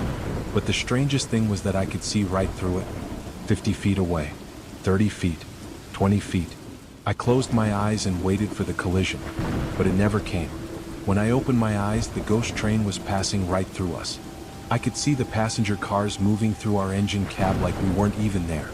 Through the windows of the ghost train, I could see passengers in 1960s clothing, reading newspapers and chatting with each other. They looked so real, so alive. The entire ghost train took about 30 seconds to pass through us completely. As the caboose disappeared into the fog behind us, I heard the mournful sound of a steam whistle echoing through the night. Pete and I sat in stunned silence for several minutes. "Did that really just happen?" I finally asked. Pete nodded slowly. "I've been telling that story for years, but I never actually believed it until tonight." We completed our run to Millfield without any other incidents, but neither of us spoke much for the rest of the night. We were both trying to process what we had experienced. The next day, I did some research on the 1962 train accident. What I found made my blood run cold. The passenger train had derailed at exactly midnight on October 13, 1962, the same date and time we had encountered the ghost train. The accident report described how the train had been traveling through heavy fog when it hit a section of track that had been weakened by the storm. The locomotive and all 7 passenger cars had derailed and rolled down a steep embankment. All 47 people on board were killed instantly. But here's the part that really got to me. The accident had happened at mile marker 47, the exact spot where we had encountered the ghost train. Over the next few months, I talked to other engineers who ran the Millfield route. Several of them admitted to seeing strange lights in the fog on October 13th of previous years. A few had even seen the full ghost train just as Pete and I had. But they all said the same thing. The ghost train never tried to hurt anyone. It just continued on its eternal journey, carrying passengers who didn't know they were dead. I still work the Millfield route, and I still run trains through that area on October 13th each year. I've never seen the ghost train again, but I'm always watching for it as midnight approaches. Pete retired 6 months after our encounter with the midnight train. He said seeing a real ghost was enough railroad adventure for one lifetime. But I keep working that route, partly because it's my job, but mostly because I feel a strange connection to those 47 souls who are still riding the rails. Sometimes, during particularly foggy nights, I'll blow my horn 3 times when I pass mile marker 47. It's a railroad tradition, a way of acknowledging the presence of other trains. And sometimes, just sometimes, I hear the distant sound of a steam whistle answering back through the fog. The babysitter. When I was 16 years old, I started babysitting to earn some extra money. Most of the families in my neighborhood were pretty normal, and babysitting was usually easy work. Watch some TV, make sure the kids stayed in bed, and earn $20 for a few hours. But the Morrison family was different. Mr. and Mrs. Morrison had twin boys, Jake and Sam, who were both 7 years old. They lived in a big old house at the end of Elm Street. The house was built in the 1940s and had that classic, somewhat spooky look that old houses sometimes have. The first time Mrs. Morrison called me to babysit, she seemed really nervous on the phone. "Are you sure you're okay staying in our house alone with the boys?" she asked. Some babysitters have found it a bit unsettling. I figured she was just being overprotective, so I assured her I would be fine. When I arrived at the Morrison house that first evening, Mrs. Morrison gave me a detailed tour of the house and a long list of instructions. "The boys go to bed at 8:30 p.m. sharp," she said. "Once they're in bed, don't let them come downstairs for any reason. If they say they need something, you go upstairs to them." "Okay," I said, thinking this was a bit strict but not too unusual. "Also," she continued, "if you hear any strange noises from upstairs after the boys are asleep, just ignore them. Old houses make lots of sounds." That struck me as odd, but I nodded anyway. "And most importantly," Mrs. Morrison said, looking me directly in the eyes, "never ever go into the basement. The door is always locked, and it should stay that way." I was starting to feel a bit uneasy, but I needed the money, so I agreed to all her rules. The evening started normally. Jake and Sam were well-behaved kids who loved watching cartoons and playing board games. They ate their dinner without complaint and seemed excited to have a babysitter. At 8:30 p.m., I sent them upstairs to brush their teeth and get ready for bed.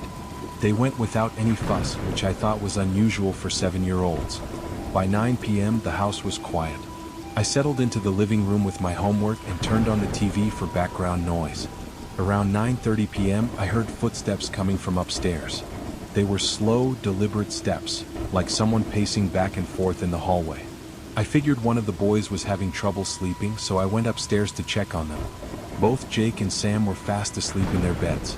The footsteps had stopped the moment I reached the top of the stairs. I went back downstairs, telling myself it was just the house settling. At 10 p.m., I heard the footsteps again. This time they seemed to be moving from one end of the upstairs hallway to the other, then back again. Once again, I went upstairs to check. Both boys were still sleeping soundly. This happened 3 more times over the next hour. Each time I would hear the footsteps, go upstairs, and find the boys peacefully asleep. Around 11 p.m., I heard a new sound. It was like someone tapping on the walls upstairs. Tap, tap, tap. Then silence. Then tap, tap, tap again. I crept upstairs as quietly as possible and listened carefully. The tapping was coming from the end of the hallway, near the boys' bathroom. But when I reached the spot where the sound was coming from, it stopped immediately. I was starting to feel genuinely scared, but I told myself to stay calm. Mrs. Morrison had warned me that old houses make strange noises. I went back downstairs and tried to focus on my homework, but I kept listening for more sounds. At 11:30 p.m., I heard something that made my blood run cold. It was the sound of a child crying. Not Jake or Sam, but a different child. The crying was coming from somewhere upstairs, but it sounded distant, like it was coming from inside the walls. I immediately ran upstairs to check on the boys. They were both still asleep, completely undisturbed by the crying sound. But I could still hear it. Soft, heartbroken sobbing that seemed to echo through the house. I stood in the hallway trying to figure out where the sound was coming from. It seemed to be loudest near the ceiling, as if someone was crying in the attic. The crying continued for about 10 minutes, then gradually faded away. I was really scared now, but I didn't want to call Mrs. Morrison and admit that I couldn't handle a simple babysitting job. I went back downstairs and sat on the couch trying to calm myself down. At midnight, everything went quiet. No footsteps, no tapping, no crying. Just complete silence. I was actually starting to relax when I heard a new sound that nearly made me scream. It was the sound of the basement door opening. Mrs. Morrison had specifically told me that the basement door was always locked, but I could clearly hear the squeak of hinges and the click of a door closing. I sat frozen on the couch, afraid to move. Mrs. Morrison had also told me never to go into the basement, but what if someone had broken in through the basement? I grabbed my phone and slowly walked toward the kitchen, where the basement door was located. The door was closed, just as it had been all evening, but I could smell something strange coming from underneath it. It was a musty, damp smell like wet earth and old wood. I tried the door handle. It was still locked. But as I stood there, I heard footsteps coming from the basement. Slow, heavy steps climbing up wooden stairs. Someone was definitely down there and they were coming up. I ran back to the living room and called Mrs. Morrison. "Mrs. Morrison, I think someone might be in your basement," I whispered into the phone. There was a long pause before she answered. "Sweetie, there's no one in the basement," she said gently. "What exactly did you hear?" I told her about the footsteps, the crying, and the basement door. Another long pause. "We should have told you," Mrs. Morrison said with a sigh. "The house has some unusual activity. It's been going on for years." "You mean it's haunted?" I asked. "We think so. The previous owners told us about it when we bought the house. A child died in this house back in the 1950s. A little girl named Emma. She fell down the basement stairs and broke her neck. I felt sick to my stomach. She's not dangerous," Mrs. Morrison continued. "She just gets lonely at night. The footsteps, the crying, the sounds from the basement. That's just Emma trying to get attention." "Why didn't you tell me this before?" I asked. "Because we were afraid you wouldn't take the job. We've had trouble finding babysitters who will stay once they experience Emma's presence." I looked around the quiet house, trying to process this information. "The boys know about Emma," Mrs. Morrison added. "They've grown up with her. That's why they go to bed so easily and sleep so soundly. They're used to her nighttime activities." As if on cue, I heard the soft sound of footsteps coming from upstairs. "She's there now, isn't she?" Mrs. Morrison asked. "Yes," I whispered. "Just ignore her, honey. She'll settle down in a little while. Emma just wants to know that someone is in the house with her." I stayed on the phone with Mrs. Morrison for another 10 minutes while she told me more about Emma. According to the previous owners, Emma had been a lonely child who spent most of her time alone in the big house while her parents worked. After she died, Emma's presence remained in the house.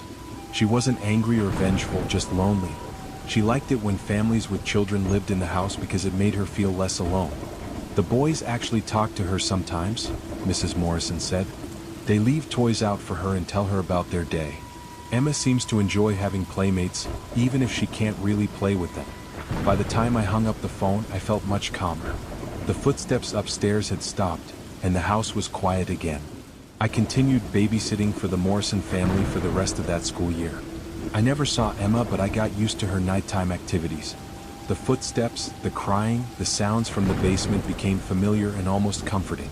Sometimes I would even talk to her just like the boys did. "Good night, Emma," I would say before leaving each evening. And sometimes I swear I could hear a small voice whisper back, "Good night." The Morrison family moved to a different state the following summer, and I often wonder if Emma went with them or if she stayed in the old house on Elm Street.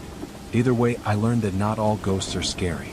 Sometimes they're just lonely souls who want to feel like they're part of a family again. The road trip. Last summer, my best friend Marcus and I decided to take a road trip across the country. We had just graduated from college and wanted to see America before starting our careers.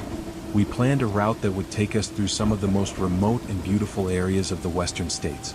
The plan was to drive during the day and camp at night to save money on hotels. Everything went perfectly for the first week. We saw amazing landscapes, met friendly people, and had the adventure we had dreamed about. But on day 8, somewhere in the middle of Nevada, things started to go wrong. We were driving through a particularly empty stretch of desert highway when our car started making strange noises. Marcus, who knew more about cars than I did, said it sounded like transmission problems. "We need to find a mechanic," he said, looking worried. The problem was we hadn't seen a town or even a gas station for over an hour. We were truly in the middle of nowhere. Just as we were starting to panic, we saw a sign for a small town called Cedar Falls. Population 127. Thank God, I said as we took the exit. Cedar Falls looked like something from an old Western movie. There was one main street with a few old buildings, including what looked like a gas station and a small diner. But something felt off about the place. All the buildings looked old and weathered, like they hadn't been maintained in years. And despite being the middle of the afternoon, we didn't see any people walking around. We pulled up to the gas station, which had old-fashioned pumps that looked like they were from the 1960s. A man came out of the station office. He was probably in his 60s with gray hair and clothes that also looked like they were from decades ago. "You boys having car trouble?" he asked with a friendly smile. "Yes, sir," Marcus replied. "We think it might be the transmission." The man nodded knowingly. "Name's Earl. I've been fixing cars in this town for 40 years. Let me take a look." Earl popped the hood and listened to the engine for a few minutes. "Yep, transmission's going out," he said. "I can fix it, but it'll take me until tomorrow morning to get the parts one need." Marcus and I looked at each other. We were stuck in this tiny desert town for the night. "Is there a motel here?" I asked. Earl shook his head. "Nope, but Martha over at the diner rents out rooms upstairs. Clean beds and home-cooked meals. Can't ask for better than that." We thanked Earl and walked over to the diner. Like everything else in town, it looked like it was from a different era. The sign said, "Martha's Diner, the 1962. Inside, the diner was exactly what you'd expect. Red vinyl booths, a long counter with stools, and a jukebox in the corner playing oldies music. Martha was a woman in her 50s with a warm smile and an apron covered in flour. "You must be the boys with car trouble," she said. "Earl called and told me you might need a room." "Yes, ma'am," I replied. "Just for one night." Martha showed us upstairs to a small but clean room with 2 beds. The decor was definitely vintage, but everything was tidy and comfortable. "Dinner served downstairs until 8 p.m., Martha said. "Best meatloaf in 3 counties." That evening we had dinner in the diner. Martha's meatloaf was indeed excellent, and we met a few of the local residents. Everyone was friendly and seemed genuinely interested in our road trip. But I couldn't shake the feeling that something was strange about Cedar Falls. All the residents seemed to be older, probably 50 and up. There were no young people, no children, no teenagers. "Doesn't it seem weird that everyone here is so old?" I whispered to Marcus. He shrugged. "Small towns like this, young people probably move to bigger cities for work. It's pretty common." That made sense, but it still felt odd. We went to bed around 10 p.m., planning to get an early start once Earl finished fixing our car. I was awakened around 2 a.m. by the sound of music coming from downstairs. It sounded like the jukebox was playing, but much louder than it had been during dinner. I got up and looked out the window. The diner was brightly lit and I could see people inside. Lots of people, way more than we had seen during the day. "Marcus, wake up," I said, shaking my friend's shoulder. "Look at this." Marcus joined me at the window. The diner was packed with people, all dancing and having what looked like a great party. "Where did all these people come from?" Marcus asked. We watched for a few minutes trying to figure out what was going on. The music was from the 1960s and everyone's clothing seemed to match that era. "Maybe it's some kind of themed party," I suggested. But something about the scene felt wrong. The people moved strangely, like they were dancing underwater. And their faces, what we could see of them, looked pale and distant. "I'm going down to check it out," Marcus said. "I don't think that's a good idea," I replied, though I couldn't explain why. But Marcus was already putting on his shoes. "Come on, it might be fun. Maybe they'll let us join the party." Against my better judgment, I followed Marcus downstairs. The diner was indeed packed with people, but as soon as we walked in, everything went quiet. The music stopped and everyone turned to look at us. In the sudden silence, I could see the partygoers more clearly. They were all dressed in 1960s clothing and their faces looked wrong. Pale and hollow-eyed, like they were sick or extremely tired. Martha appeared beside us, but she looked different than she had earlier. Her friendly smile was gone, replaced by a sad, worried expression. "You boys shouldn't be down here," Martha said quietly. "This isn't for the living." I felt my blood turn cold. "What do you mean?" Martha looked around at the silent crowd of pale faces watching us. Cedar Falls died in 1962, she said softly. There was a gas leak explosion that killed everyone in town. We've been here ever since, going through the motions of living. Marcus grabbed my arm. We need to get out of here. But when we turned toward the door, it was blocked by several of the pale figures.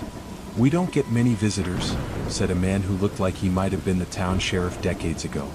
Most people just drive right past without stopping. We like having living people here, added a woman in a 1960s dress. It makes us feel less dead.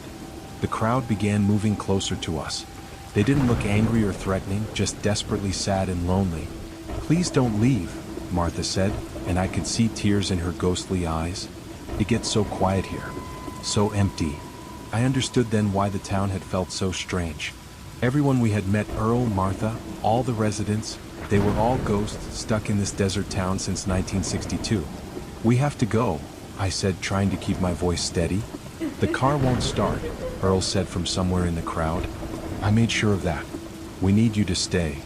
Marcus and I looked at each other with growing panic. We were trapped in a town full of ghosts who didn't want us to leave. But then Martha stepped forward and put a gentle hand on my shoulder. Let them go, she said to the other spirits. It's not right to keep them here against their will. But Martha, the sheriff protested, they're the first visitors we've had in years. And that's exactly why we should let them leave, Martha replied firmly. They have lives to live. We had our chance. The crowd reluctantly parted, creating a path to the door. Your car will start now, Earl said sadly. I fixed it properly. Martha walked us to the door. Drive safe, boys. And if you ever think of us, remember that we were good people once. We just got stuck. Marcus and I ran to our car. True to Earl's word, it started immediately. We drove out of Cedar Falls as fast as we could, not looking back until we reached the main highway. When we did look back, there was nothing there. No town, no buildings, no signs. Just empty desert stretching to the horizon.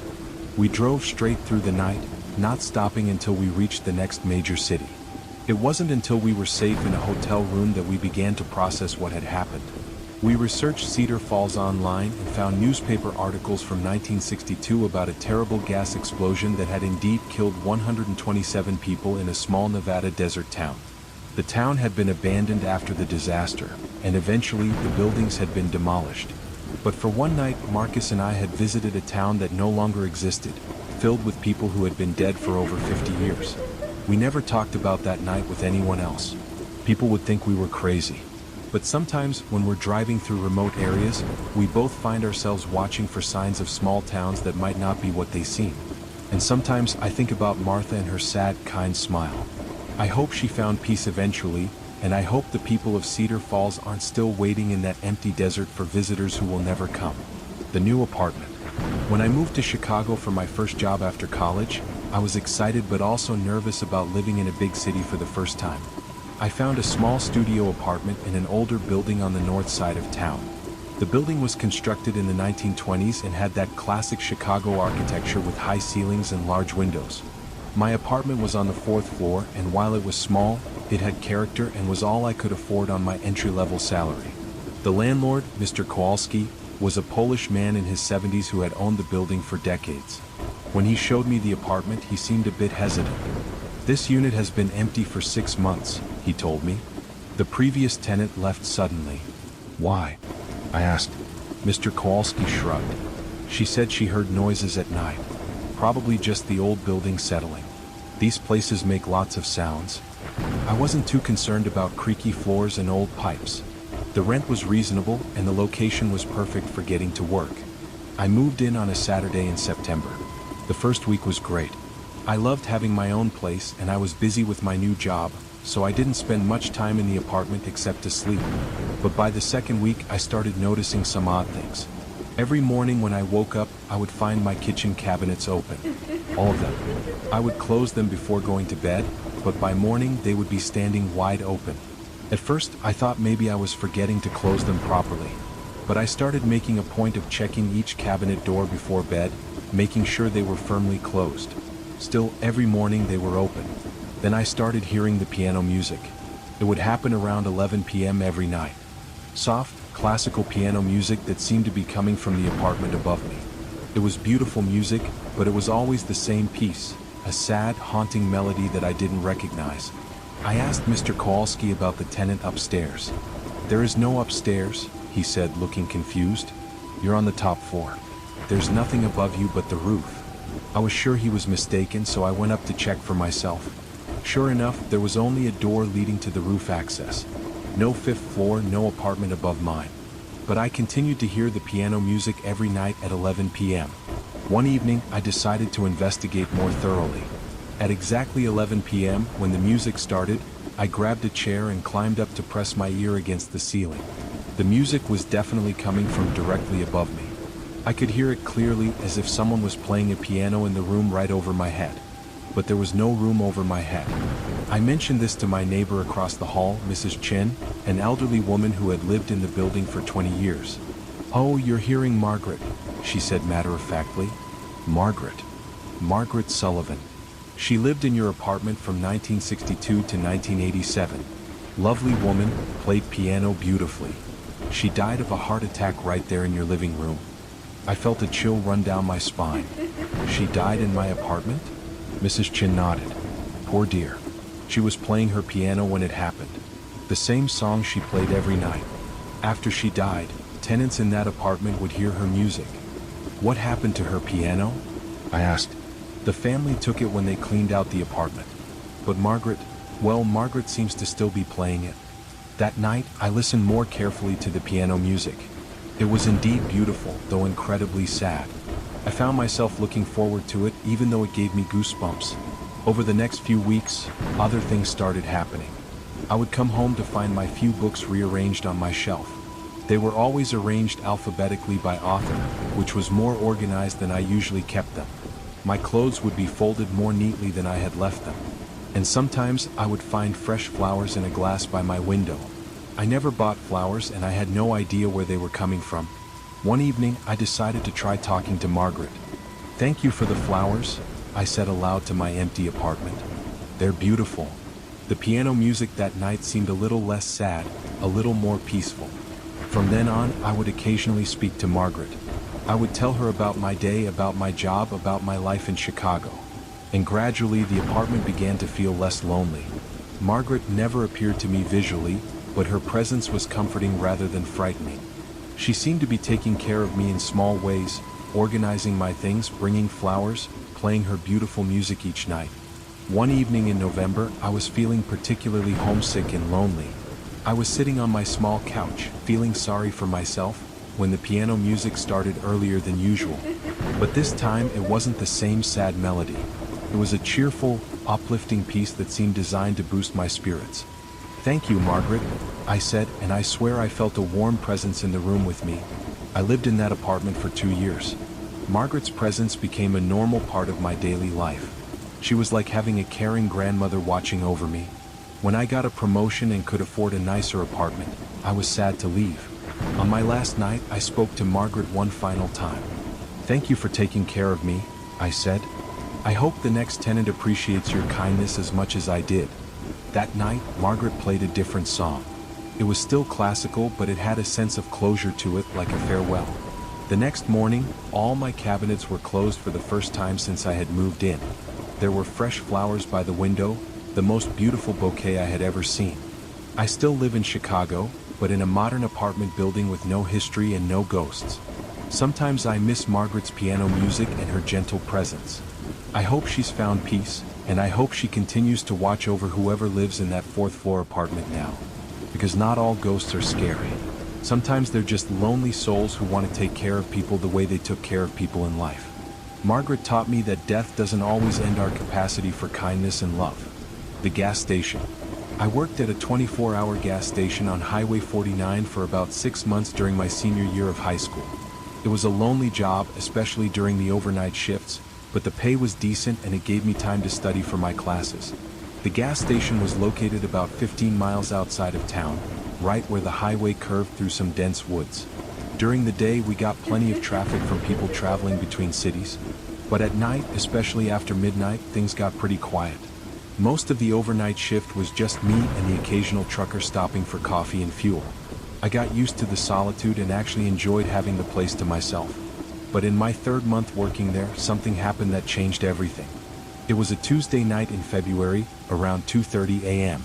I was restocking the candy shelves when I heard the bell ring, indicating that someone had entered the store. I looked up and saw a man standing by the door. He was probably in his 40s, wearing a heavy winter coat and a knit cap. What struck me immediately was how pale he looked, almost gray.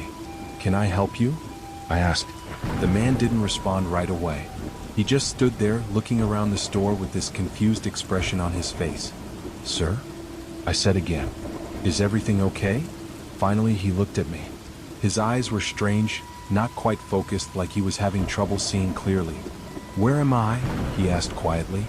"You're at Mike's gas station on Highway 49, I replied. "About 15 miles east of Millbrook."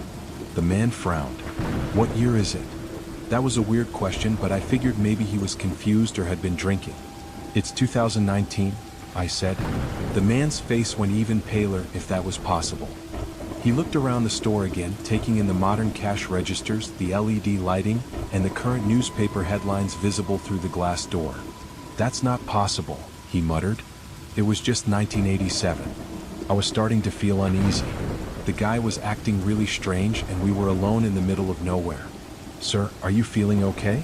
Do you need me to call someone?" The man shook his head slowly. "I was driving to see my daughter in Millbrook. It was snowing hard. I remember sliding off the road." He trailed off, looking more confused than ever. "That was 32 years ago, he whispered. I didn't know what to say. The guy was clearly having some kind of mental episode, but he didn't seem dangerous. Just lost and confused. "Would you like me to call the police?" I offered. "Maybe they can help you figure out where you need to go." The man looked at me with such sadness in his eyes. "I don't think the police can help me, son," he said quietly. "I think I'm already where I need to be." And then, right in front of me, he started to fade away. Like someone was turning down his brightness slowly. Within seconds, he was completely gone. I stood there staring at the empty space where he had been standing, my heart pounding with fear and confusion. Had I just seen a ghost? I tried to rationalize what had happened. Maybe I had been more tired than I thought. Maybe I had hallucinated the whole thing. But deep down, I knew what I had experienced was real. The next day, I did some research at the local library. I searched through old newspaper archives for accidents on Highway 49 in 1987. I found what I was looking for in the February 18, 1987 edition of the Millbrook Tribune. "Local man dies in highway accident." The article described how Robert Mitchell, age 43, had died when his car slid off Highway 49 during a snowstorm. He had been driving to visit his daughter in Millbrook when he lost control on the icy road and crashed into a tree. The accident had happened less than a quarter mile from where the gas station now stood. I showed the article to my manager, Dave, who had worked at the gas station for 10 years. "Oh yeah, Bob Mitchell," Dave said casually. "He shows up every few months. Always asking what year it is, always confused about where he is." "You've seen him too?" I asked. Dave nodded. "Most of the overnight workers have encountered Bob at some point. He's harmless. Just a lost soul trying to get to his daughter. Why doesn't someone help him move on?" Dave shrugged. "How do you help a ghost move on? Bob doesn't seem to understand that he's dead. He keeps trying to complete his journey to Millbrook." Over the next few months, I encountered Bob Mitchell 3 more times. Each time was the same. He would appear around 2:30 a.m., ask what year it was, realize how much time had passed, and then fade away. I started to feel sorry for him. Here was a man who had died trying to visit his daughter, and he was still trying to complete that journey 32 years later. On my last night working at the gas station, Bob appeared one final time. "What year is it?" he asked as always. "It's 2019, Mr. Mitchell," I replied gently. He looked surprised that I knew his name. "Your daughter?" I said carefully. "She would be in her 50s now. She probably has children of her own. Maybe grandchildren." Bob's face crumpled with sadness. "I never got to see her grow up. I missed everything." "I'm sure she knows you tried," I said. "I'm sure she knows you were on your way to her when the accident happened." Bob looked at me with tears in his ghostly eyes. "Do you think she remembers me?" "I think she's been waiting for you to find peace," I replied. "I think she wants you to stop wandering this highway and rest." Bob nodded slowly. "Maybe you're right. Maybe it's time to let go." This time, when he faded away, it felt different. Final. Like he was finally ready to move on to whatever comes after death. I never saw Bob Mitchell again, and according to Dave, none of the other workers have seen him since that night either. I like to think that Bob finally made it to his daughter, not in the physical world, but in whatever realm exists beyond death. I hope he found the peace that had eluded him for 32 years on that lonely stretch of highway. Working at that gas station taught me that some spirits get stuck between worlds, unable to let go of unfinished business. But sometimes all they need is someone to acknowledge their story and remind them that it's okay to move on. The final story, the old theater. For my final story tonight, I want to tell you about something that happened to me just last year. It's the most recent paranormal experience I've had, and in many ways the most profound. I work as a freelance photographer, and last October, I was hired to take pictures of an old theater that was being restored. The Majestic Theater had been built in 1925 and had been abandoned for over 20 years. The restoration company wanted before and after photos to document their work, so I spent several days in the old building, photographing every room and corridor. The Majestic was a beautiful theater in its day. It had a grand lobby with marble floors and crystal chandeliers, a sweeping staircase leading to the balcony level, and an ornate auditorium with red velvet seats and gold-painted details. But after 20 years of neglect, the building was in rough shape. The roof leaked in several places, creating water damage and mold. The carpets were rotted, the paint was peeling, and everything was covered in a thick layer of dust. Still, you could see the theater's former glory beneath all the decay. I was working alone in the building, which the restoration company preferred since it allowed me to work without interfering with their crew's schedule. On my third day photographing the theater, I was in the main auditorium taking pictures of the stage when I heard something that made me freeze. It was the sound of applause. Not loud, but clear and unmistakable. The sound of an audience clapping enthusiastically. I looked around the empty auditorium. All 800 seats were covered with dust sheets, and I was completely alone in the building. But I could still hear the applause, echoing softly through the old theater. As I stood there listening, the applause gradually faded away, replaced by an even stranger sound, the murmur of conversation, as if people were talking to each other during intermission. I grabbed my camera and started taking pictures rapidly, hoping to capture something unusual. Through my camera lens, I could see the empty theater clearly. But I could still hear the sounds of an audience that wasn't there. Then I heard something that made my heart race. Music. A full orchestra playing what sounded like the overture to an old musical. The sound was coming from the orchestra pit, which was empty except for some old music stands and water-damaged sheet music. I climbed down from the stage and walked into the orchestra pit. The music was louder here, and I could make out individual instruments, violins, trumpets, drums, and a piano. But there was no one there. I spent the next hour in the auditorium, listening to what sounded like a complete performance of an old Broadway show. I could hear singers, dancers, and even the occasional sound of someone dropping a prop or missing a cue. It was like listening to a ghost performance of a show that had been performed decades ago. When the Phantom show ended, I heard another round of applause, followed by the sounds of an audience leaving the theater, footsteps, conversations, and the creaking of old seats. Then silence. I finished my photography work that day in a state of amazement rather than fear. What I had experienced didn't feel scary or threatening. It felt like a beautiful memory that had somehow been preserved in the old theater. That evening, I researched the history of the Majestic Theater. I learned that it had been one of the most popular venues in the city during its heyday, hosting everything from vaudeville acts to Broadway touring companies. The theater had closed in 1999 when the owner could no longer afford the maintenance costs. The final performance had been a revival of a 1940s musical called Moonlight Serenade. I found reviews of that final performance in old newspapers. Critics had praised the show, calling it a fitting farewell to a grand old theater, and a performance that captured the magic of live theater. The audience had given the cast multiple standing ovations, and several people were quoted as saying they wished the theater could stay open forever. I believe what I heard that day was an echo of that final performance, somehow imprinted on the old building itself. The love and emotion from that last show had been so powerful that it had left a permanent mark on the theater. I returned to the Majestic several more times over the next few weeks to complete my photography project. Each time, I hoped to hear the Phantom performance again, but it never happened. The restoration work on the Majestic Theater was completed 6 months later, and it reopened to the public in April. I attended the grand reopening performance, a concert by the City Symphony Orchestra. As I sat in the beautifully restored auditorium, surrounded by a real audience, I couldn't help but think about the ghost performance I had witnessed. I wondered if the spirits of all the performers who had graced that stage over the decades were there that night, enjoying the fact that their beloved theater was alive again. During the intermission, I walked around the lobby and thought about all the stories these old walls could tell.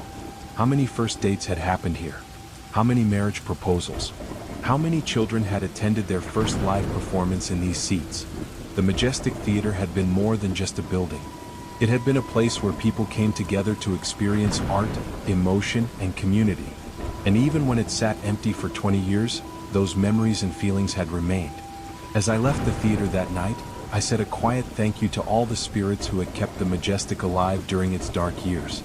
They had been the guardians of something precious, making sure that the theater's heart continued to beat even when no one was there to hear it. The Majestic Theater is thriving again now, hosting concerts, plays, and community events. But I'll always remember the day I heard the ghost performance, and I'll always be grateful that I was able to witness the theater's invisible history.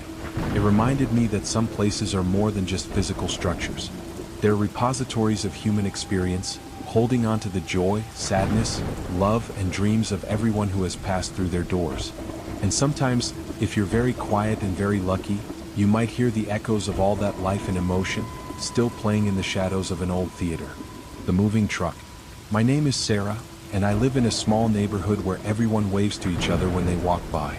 I love spending my mornings in the garden, tending to my flowers and watching the birds that visit my bird feeder. It was a peaceful Tuesday morning when I noticed the moving truck parked across the street from my house. I had no idea that this ordinary-looking truck would bring such terror into my quiet life. The truck was large and white, with no company name or markings on the sides. I thought it was strange, but I figured maybe the new neighbors were just using a rental truck. I continued watering my plants, glancing over occasionally to see if anyone would come out of the house. Hours passed and the truck remained there, but I never saw a single person. The house across the street had been empty for months, so I assumed someone had finally bought it. As the day went on, I started to feel uneasy about the silent truck just sitting there. That evening, I mentioned it to my husband Mark when he came home from work. He looked out the window and shrugged, saying it was probably just delayed movers taking a break. But something about the truck bothered me, though I couldn't put my finger on what it was. That night, I found myself looking out the window several times, checking if the truck was still there. And now there was a dim light glowing from inside the back of it. I told myself it was probably just workers organizing boxes, but my heart was beating faster than usual. The next morning, the truck was still parked in the exact same spot, and I still hadn't seen anyone. I decided to be neighborly and walk over to introduce myself to whoever was moving in. As I crossed the street, I noticed the back door of the truck was slightly open. I could hear faint sounds coming from inside, like shuffling and quiet voices. When I reached the truck, I called out, "Hello, do you need any help with your move?" The sounds inside stopped immediately, and everything became eerily quiet. I waited for a response, but no one answered my question. I moved closer to the back of the truck and called out again, "Is everything okay in there?" Still no response, but I could sense that someone was definitely inside, listening to me. My hands started to shake as I realized something was very wrong with this situation. I backed away from the truck and hurried back to my house, my heart pounding in my chest. Once inside, I locked the door and watched the truck through my living room window. A few minutes later, I saw a man peek out from the back of the truck. He looked around carefully, then disappeared back inside when he saw me watching. I called the police and told them about the suspicious truck that had been parked there for 2 days. The dispatcher said they would send an officer to check it out within the hour. While I waited, I kept watching the truck and I saw 2 more people climb out of the back. They were dressed in dark clothes and moved quickly toward the empty house across the street. My blood ran cold as I realized they weren't movers at all. They were using the truck as a base to watch the neighborhood, and now they were breaking into the house. I called the police again and told them what I was seeing, my voice shaking with fear. The dispatcher assured me that officers were on their way and told me to stay inside. I watched as the strangers went in and out of the house, carrying what looked like surveillance equipment. 20 minutes later, I heard the sound of police sirens approaching my street. The strangers must have heard them too, because they quickly loaded their equipment back into the truck. By the time the police arrived, the truck was driving away, but not before I got the license plate number. The officers took my statement and searched the empty house across the street. They found evidence that someone had been setting up cameras and monitoring equipment inside. One officer told me that I had likely stumbled upon a burglary ring that was watching the neighborhood. They were using the empty house to plan break-ins and monitor when people left their homes. The officer said my call probably prevented several burglaries in our area. A few days later, the police caught the group and found stolen items from other neighborhoods in their truck. I felt relieved knowing they were caught, but I couldn't shake the feeling of being watched. For weeks after, I found myself checking my windows obsessively, looking for anything suspicious. The experience taught me to trust my instincts when something doesn't feel right. Even now, when I see an unfamiliar vehicle parked on my street, I feel a chill run down my spine. That moving truck changed how safe I feel in my own neighborhood, and I'll never forget the fear I felt. Sometimes the most ordinary things can hide the most dangerous secrets. The night babysitter. My name is Jessica, and I work as a babysitter to earn extra money while I'm in college. I love working with children, and most of the families I babysit for are kind and welcoming. It was a Saturday night when Mrs. Peterson called me to babysit her 8-year-old daughter Emma. I had never worked for this family before, but the pay was good and I needed the money. Mrs. Peterson lived in a large house at the end of a quiet cul-de-sac surrounded by tall trees. When I arrived, Mrs. Peterson greeted me at the door with a warm smile and invited me inside. Emma was a sweet little girl with blonde hair and bright blue eyes who seemed excited to have a babysitter. Mrs. Peterson showed me around the house and explained Emma's bedtime routine. She seemed like a normal, caring mother, and I felt comfortable taking the job. Before leaving, Mrs. Peterson gave me her phone number and said she would be back by midnight. She also mentioned that Emma sometimes had nightmares and might need comfort during the night. After Mrs. Peterson left, Emma and I played games and watched a movie together. She was well behaved and sweet, making my job easy and enjoyable. Around 9 o'clock, I helped Emma get ready for bed and read her a bedtime story. She fell asleep quickly and I went downstairs to do some homework while I waited. The house was quiet, with only the sound of the grandfather clock ticking in the hallway. Around 10:30, I heard Emma crying upstairs, so I went to check on her. She was sitting up in bed, tears streaming down her face, looking terrified. "What's wrong, sweetie?" I asked, sitting on the edge of her bed. "The man in my closet is talking to me again," she whispered, pointing toward her closet door. I looked at the closet, but it was closed and there was no one there. "Emma, there's no one in your closet. You just had a bad dream," I said gently. But she shook her head frantically and insisted that someone was hiding in there. To make her feel better, I opened the closet door and showed her it was empty. She seemed relieved and allowed me to tuck her back into bed. I stayed with her until she fell asleep again, then returned downstairs. About an hour later, I heard Emma crying again, so I went back up to her room. This time, she was standing by her bedroom door, looking scared and confused. "He told me to come downstairs with him," she said, her voice barely a whisper. "Who told you that, Emma?" I asked, kneeling down to her level. "The man who lives in the walls.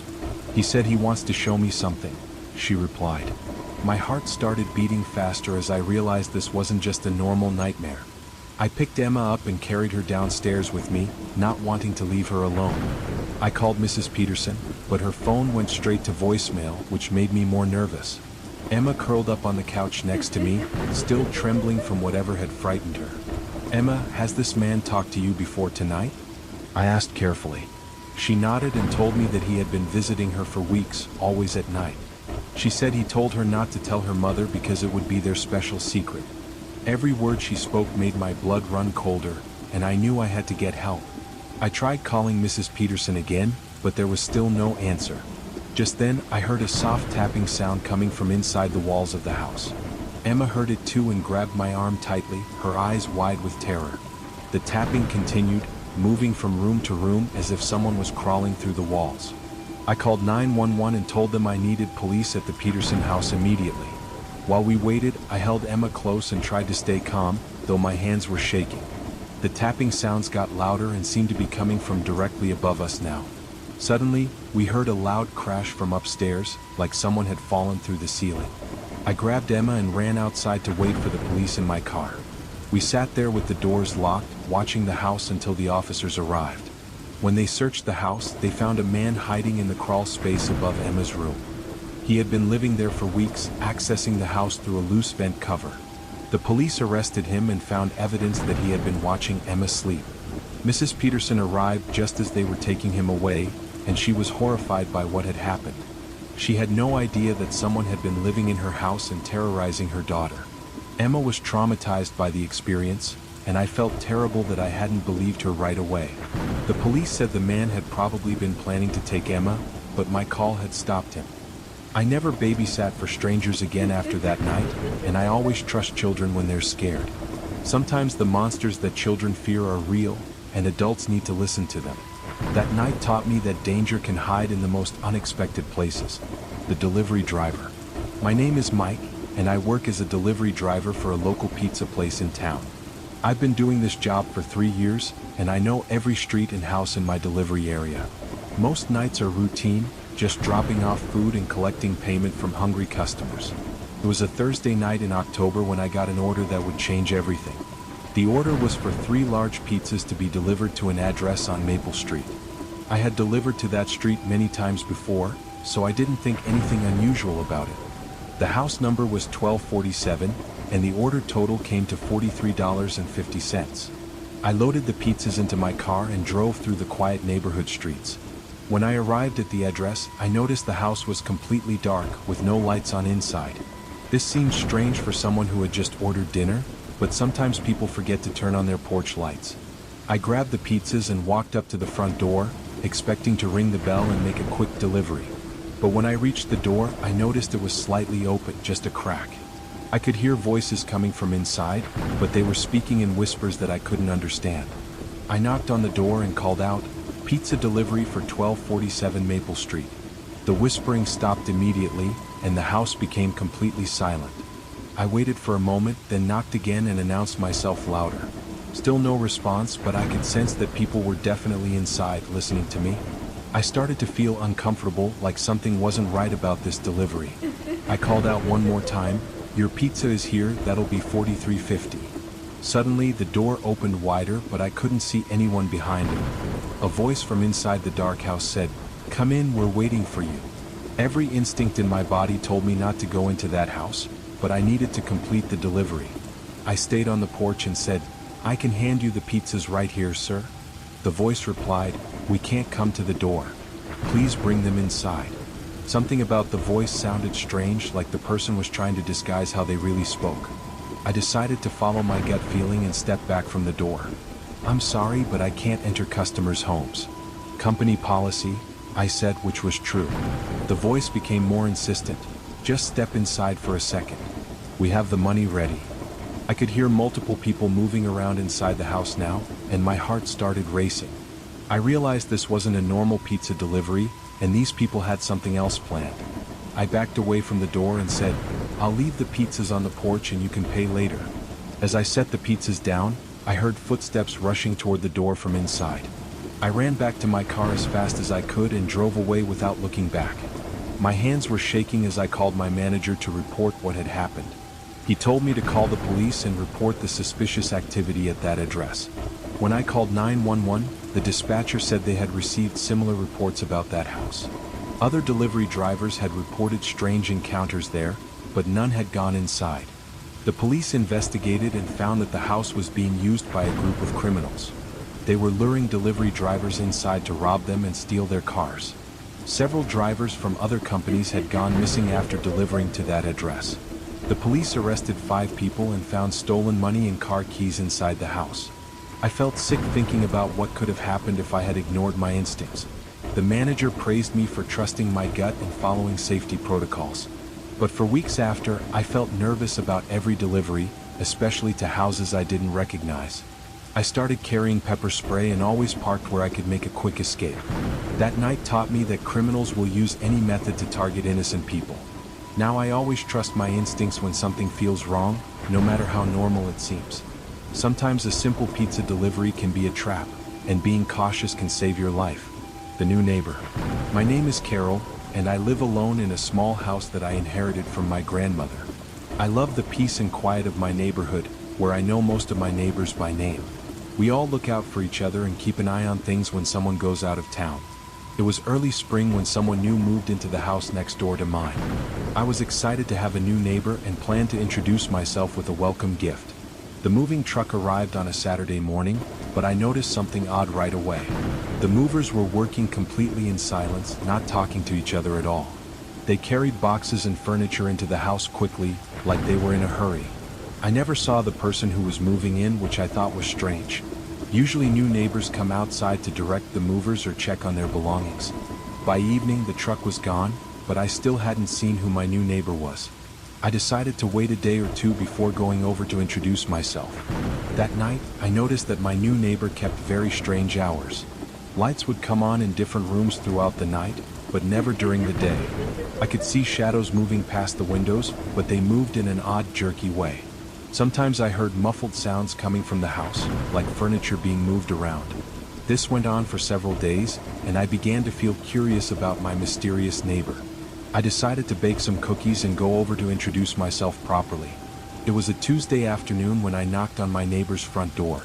I waited for several minutes, but no one came to answer, even though I knew someone was home. I could hear movement inside, and I had seen the lights on just an hour earlier. I knocked again and called out, "Hello, I'm Carol from next door. I brought you some cookies." Still no answer, but I heard what sounded like multiple footsteps moving around inside. I left the cookies on the doorstep with a note that included my phone number. The next morning, the cookies were gone, but I never received a thank you call. Over the next few weeks, I noticed more strange things about my new neighbor. Delivery trucks came at all hours of the night, dropping off large, heavy boxes. The deliveries always happened when most people in the neighborhood were asleep. I never saw anyone come outside during the day, not even to get the mail. But every night, I could see shadows moving past the windows and hear muffled voices. Sometimes I heard what sounded like power tools running late at night. One evening, I noticed a terrible smell coming from the direction of my neighbor's house. It was sweet and sickly, like something was rotting or decaying over there. I thought maybe they had a plumbing problem or garbage that needed to be taken out. But the smell got worse over the next few days and I started to feel concerned. I decided to call the city's health department to report the odor. When the inspector came out, he couldn't get anyone to answer the door either. He said the smell was definitely coming from inside the house and it was concerning.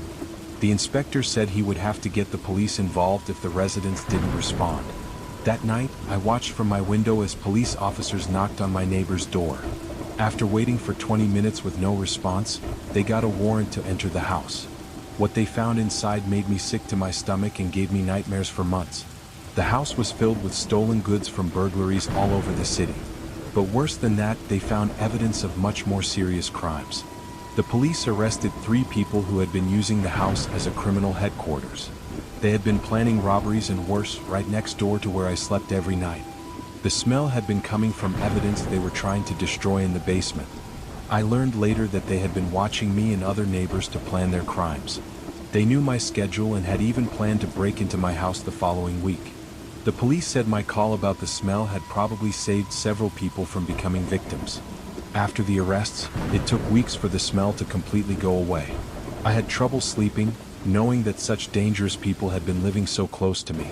The experience made me realize how little we really know about the people around us. Now I pay much closer attention to unusual activity in my neighborhood. Sometimes the person living next door isn't who they appear to be. And sometimes being a concerned neighbor can prevent terrible things from happening. The midnight shift. My name is Kevin, and I work security at an office building downtown during the overnight shift. It's usually a quiet job, just making rounds and watching the security cameras until morning. Most nights, nothing happens except the occasional delivery or maintenance worker. I've been working this job for 2 years and I thought I had seen everything. It was a cold November night when things started to get strange at the building.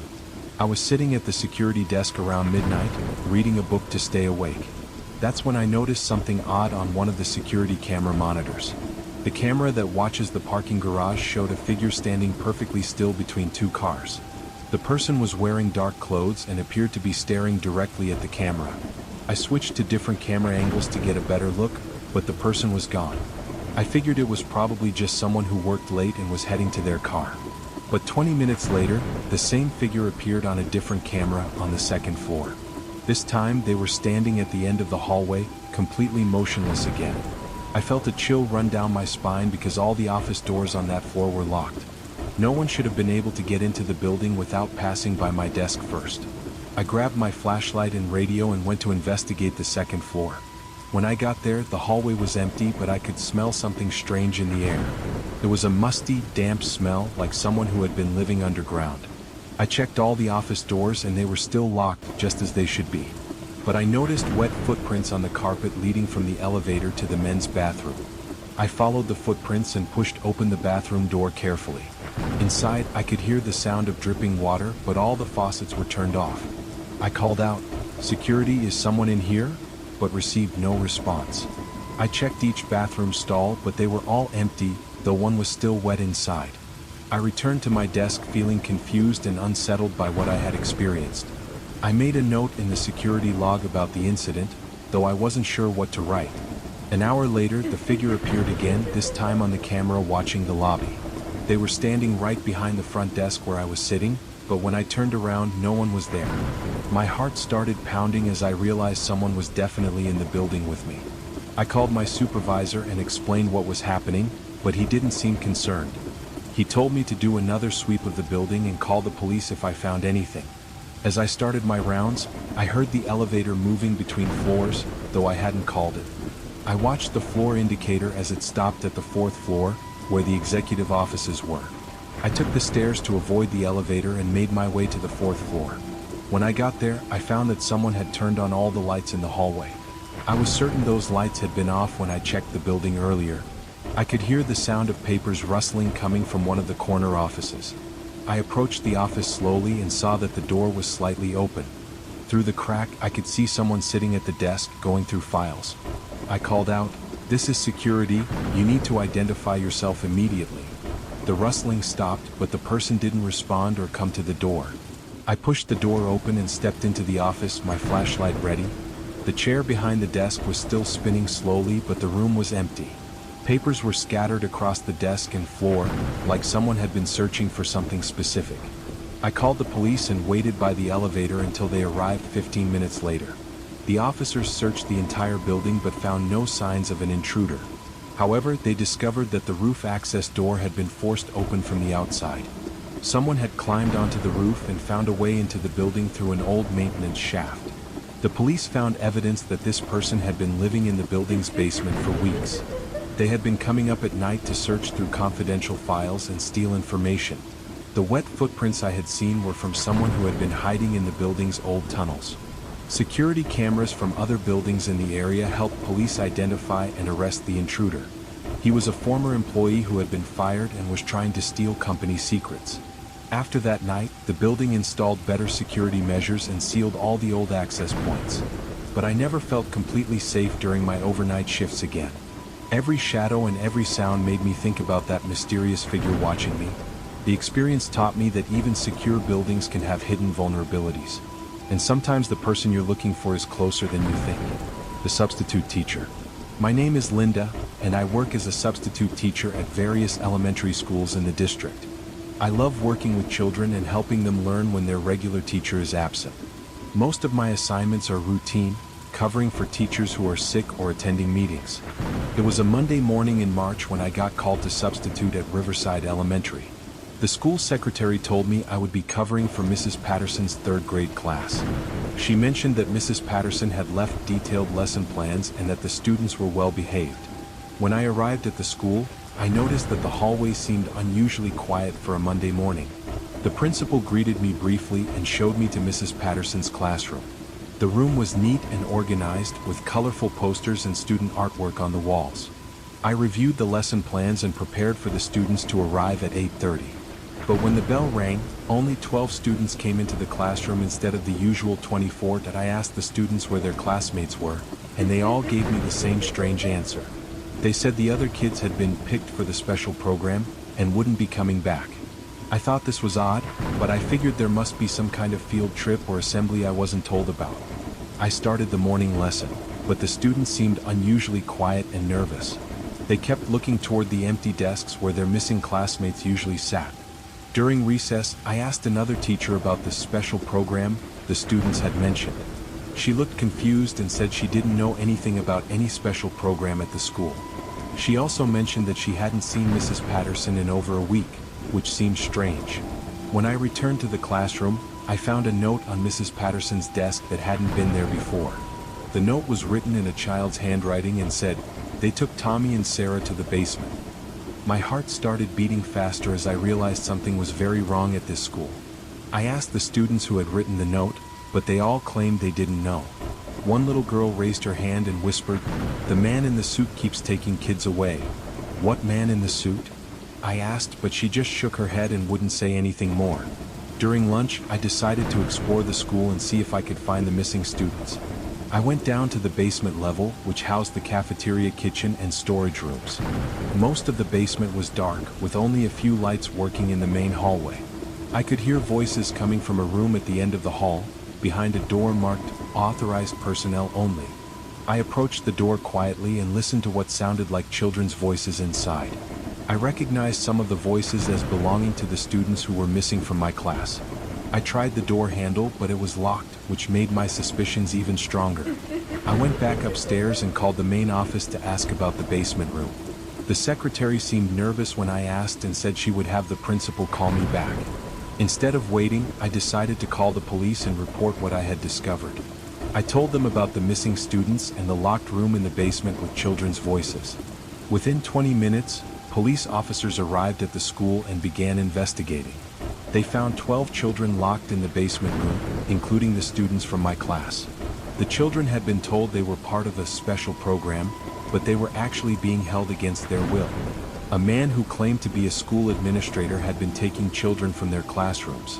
He was not actually employed by the school district and had been using fake credentials. The real Mrs. Patterson had been trying to report the missing children when she was threatened into staying away. The police arrested the fake administrator and discovered he had been planning to take the children out of state. All of the children were safely returned to their families, though many were traumatized by the experience. I felt sick thinking about how close these children had come to being kidnapped. The school district implemented new security measures to prevent this from happening again. But I couldn't stop thinking about how easily someone had infiltrated the school and fooled everyone. After that day, I always verify the identity of anyone claiming to be school personnel. Sometimes the people we trust with our children aren't who they claim to be. And sometimes a substitute teacher can be the only thing standing between children and danger. The closing time. My name is Janet, and I work as a cashier at a small grocery store on the edge of town. The store stays open until 11 p.m., and I usually work the evening shift until closing time. Most nights are routine, with just a few customers buying last-minute items before we close. It was a rainy Thursday night in October when a customer came in that made me feel uneasy. He was a tall man wearing a long coat and a baseball cap pulled down low over his face. He walked slowly through the aisles, not really shopping, just looking around at everything. I watched him on the security monitors and noticed he kept glancing toward the cash register. He spent almost an hour in the store but only picked up a small bag of chips. When he finally came to the register, he stood too close to me and stared intently at my face. "Working here all alone must get scary," he said in a low voice that made me shiver. "There's actually a manager in the back office." I lied, hoping to make him think I wasn't alone. He smiled in a way that didn't reach his eyes and said, "I don't think there is." I rang up his chips quickly, wanting him to leave as soon as possible. He paid with exact change and left without saying goodbye, but I could see him standing outside. He was pretending to use his phone, but I could tell he was watching the store. I called my manager at home and told him about the strange customer who was still outside. My manager said he would come in early to help me close, but he lived 20 minutes away. The man outside walked around to the back of the building, where there were no security cameras. I felt trapped because I couldn't leave the register unattended, but I was scared to stay. I called the police and explained that a suspicious person was lurking around the store. The dispatcher said they would send an officer, but it might take 15 minutes. I tried to act normal and busy while I waited, but my hands were shaking. At 10:50, the man came back into the store, this time without his baseball cap. I could see his face clearly now, and there was something cold and threatening in his eyes. He walked directly to the counter and leaned across it, getting way too close to me. "Time to close up," he said, even though we still had 10 minutes until closing time. "We're open until 11. I replied, trying to keep my voice steady. He reached into his coat pocket and said, "I think you should close early tonight." My heart was pounding as I realized he was probably reaching for a weapon. I pressed the silent alarm button under the register and prepared to run. Just then, I heard the front door chime and saw a police officer walking into the store. The man's hand came out of his pocket empty, and he quickly walked toward the back of the store. The officer approached the counter and asked if I was the one who had called about a suspicious person. I pointed toward the back of the store and explained that the man was still inside. The officer found him hiding in the bathroom and discovered he was carrying a knife and zip ties. He also had detailed information about my schedule and when the store was usually empty. The police arrested him and found out he had been planning to rob the store and hurt me. He had been watching the store for weeks, learning the patterns of when I worked alone. My manager arrived just as they were taking the man away in handcuffs. He was horrified to learn how close I had come to being attacked. The store immediately changed its policy so that no one would work alone after dark. They also installed additional security cameras and panic buttons throughout the store. I took some time off work to recover from the trauma of that night. When I returned, I felt nervous every time someone came into the store near closing time. The experience taught me to always trust my instincts when someone makes me feel uncomfortable. Sometimes a routine night at work can become a fight for survival. And sometimes the customers who seem the most interested in you have the worst intentions. The storage unit. My name is Robert, and I own a small moving company that helps people relocate their belongings. Part of my job involves cleaning out storage units when people stop paying rent. Most of the time, these units contain normal household items that we donate or dispose of. It was a sunny Saturday morning when I got the keys to a unit that had been abandoned for 6 months. The storage facility manager told me the renter had disappeared without paying the last 3 months of rent. He said the unit was number 247, located in the back row of the facility. I drove my truck to the unit and was surprised to find that it had 2 different locks on it. Usually, abandoned units just have the facility's lock, but this one had an additional heavy-duty padlock. I had to use bolt cutters to remove the extra lock, which took longer than I expected. When I finally got the unit open, I was hit by a terrible smell that made me step back. It was a sickly sweet odor mixed with something chemical like cleaning supplies and decay. I put on a mask and gloves before entering the unit to see what was causing the smell. The unit was packed with boxes, furniture, and plastic containers stacked floor to ceiling. Most of the boxes were labeled with strange codes instead of descriptions of what was inside. I opened the first box and found it filled with women's jewelry, wallets, and personal items. None of the items seemed to belong to the same person, which I thought was strange. The next box contained men's watches, rings, and what looked like driver's licenses. I counted at least 20 different licenses from people of various ages and backgrounds. My heart started racing as I realized these might be stolen items from robbery victims. I opened a plastic container and found clothing that was stained with something dark and red. The smell was getting stronger, and I felt sick to my stomach as I continued looking around. In the back corner of the unit, I found several large coolers that were plugged into a power outlet. The coolers were humming quietly, and I could tell they had been running for a long time. I was afraid to open them, but I knew I had to see what was inside. The first cooler contained what looked like biological samples in labeled containers. I didn't want to examine them closely, but they didn't look like anything legal or normal. The second cooler made me call the police immediately without opening it any further. I could see enough to know that whatever was inside needed to be handled by authorities. I left the storage unit and waited outside for the police to arrive. When the officers saw what was in the unit, they called for the homicide detective. The storage unit contained evidence for multiple crimes, including several unsolved murders. The person who had rented the unit was keeping trophies from victims along with other evidence. Police found DNA evidence that connected the items to missing persons cases going back 5 years. The investigation led to the arrest of a serial killer who had been evading capture. He had been using the storage unit as a way to hide evidence while planning future crimes. The facility manager was shocked to learn what had been stored just meters away from other people's belongings. I had to give detailed statements to police and testify when the case went to trial. The experience haunted me for months, and I had trouble sleeping knowing what I had discovered. I still do storage unit cleanouts, but now I'm much more careful about what I might find. The smell of that unit is something I'll never forget, and it still makes me feel sick when I think about it. I learned that evil can hide in the most ordinary places, even a simple storage unit. Sometimes cleaning out someone's old belongings can reveal the darkest secrets imaginable. That day changed how I look at abandoned storage units and the people who rent them. Now I always call the police if I find anything suspicious, no matter how small it seems. The school bus driver. My name is Patricia, and I drive a school bus for the local elementary and middle schools. I've been doing this job for 8 years, and I love getting to know all the children on my route. Most of my students are well behaved, and their parents trust me to keep their kids safe. It was a cold Tuesday morning in January when I noticed something strange about one of my regular students. 8-year-old Sophie had been riding my bus for 2 years, and she was always cheerful and talkative. But that morning, she got on the bus looking scared and wouldn't make eye contact with me. She sat in the front seat instead of her usual spot in the middle with her friends. I could see in my rearview mirror that she kept looking back toward her house with worried eyes.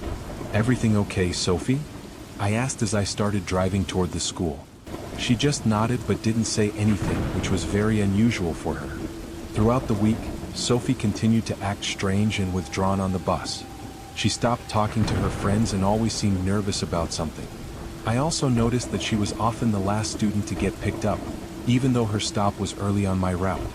One morning, I saw her running toward the bus from several blocks away as if she had been hiding. She was out of breath and looked like she had been crying when she climbed onto the bus. I decided to talk to her privately when we reached the school that day. "Sophie, is someone at home making you feel scared?" I asked gently. She looked around to make sure no other students could hear us, then nodded silently. "Is it someone who lives in your house?" I continued, and she nodded again. My heart sank because I suspected what might be happening to this sweet little girl. I told Sophie that she could always talk to me if she needed help with anything. That afternoon, I paid extra attention when I dropped Sophie off at her stop. I noticed a man standing in the yard watching us, and Sophie seemed terrified to see him there. She walked toward the house very slowly, looking back at the bus as if she didn't want me to leave. I waited until she was inside before driving away, but I felt terrible about leaving her there. That evening, I called the school counselor and reported my concerns about Sophie. The counselor said she would talk to Sophie the next day and investigate the situation. But the next morning, Sophie didn't come to the bus stop at her usual time. I waited for several extra minutes, but she never appeared, which worried me even more. When I got to school, I immediately went to the counselor's office to check on Sophie. The counselor told me that Sophie hadn't come to school that day and her absence was unexcused. I gave the counselor Sophie's home address and explained everything I had observed. Together, we decided to call Child Protective Services and report our concerns. A social worker went to Sophie's house that afternoon to do a welfare check.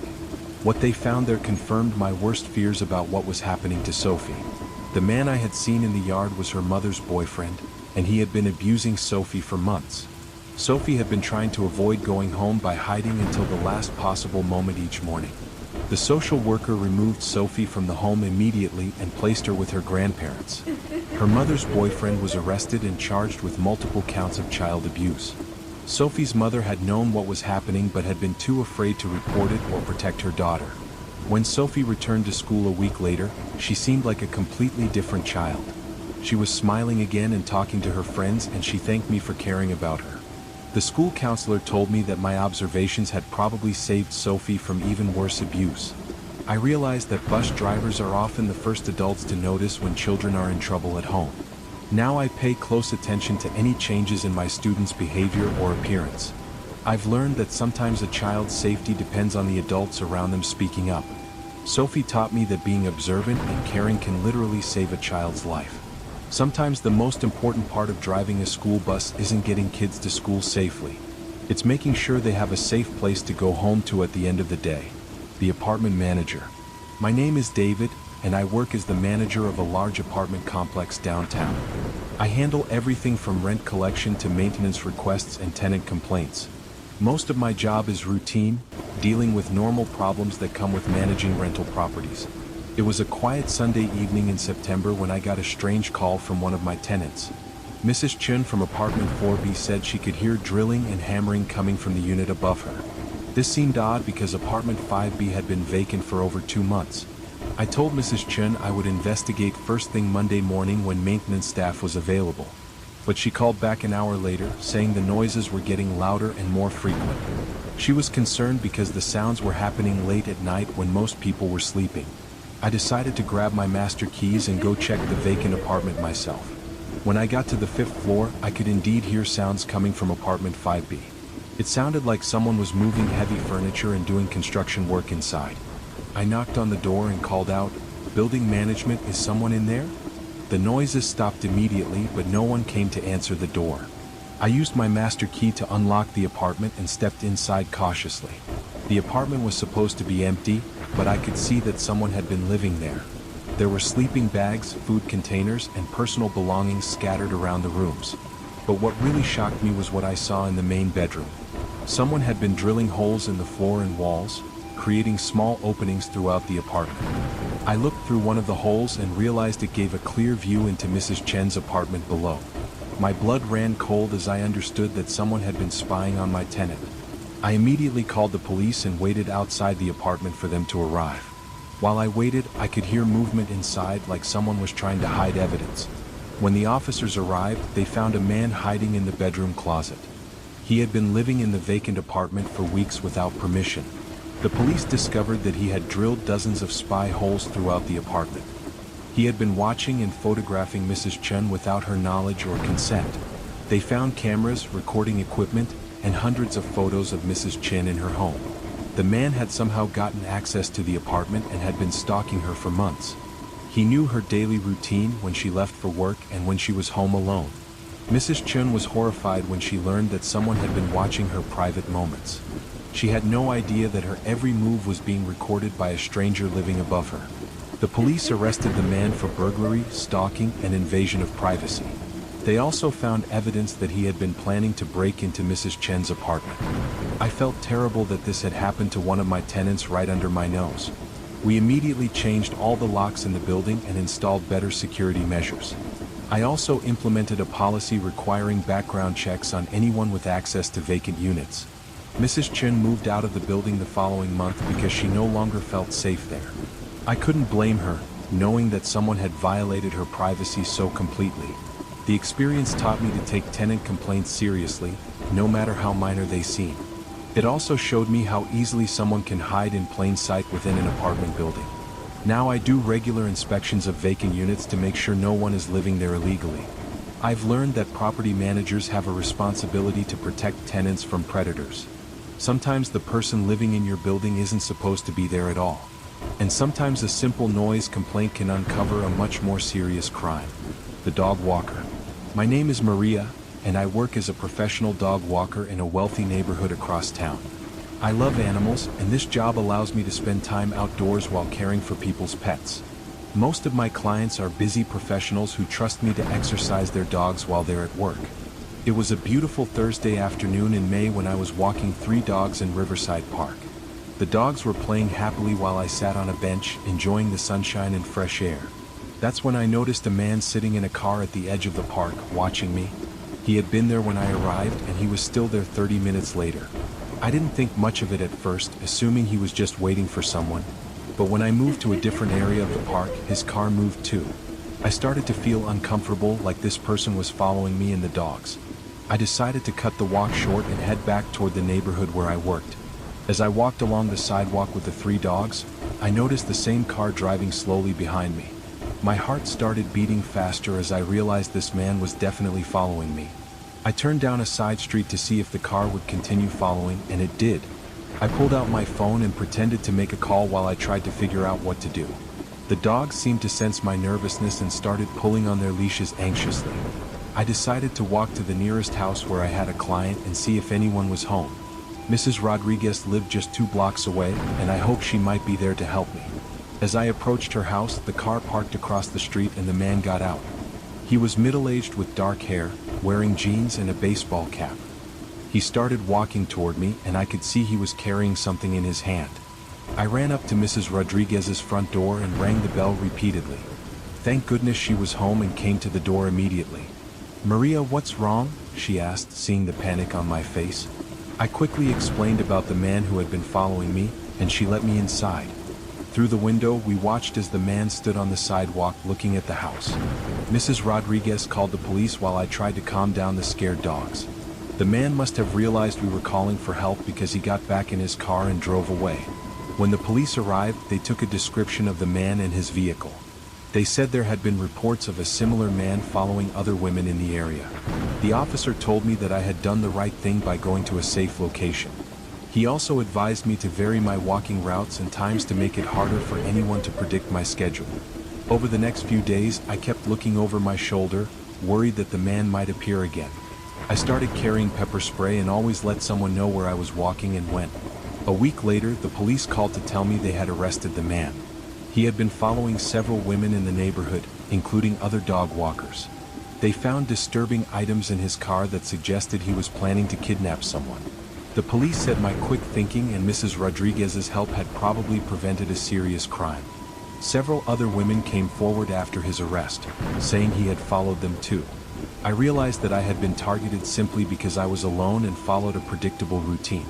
The experience made me much more aware of my surroundings when I'm working. Now I always trust my instincts when something or someone makes me feel uncomfortable.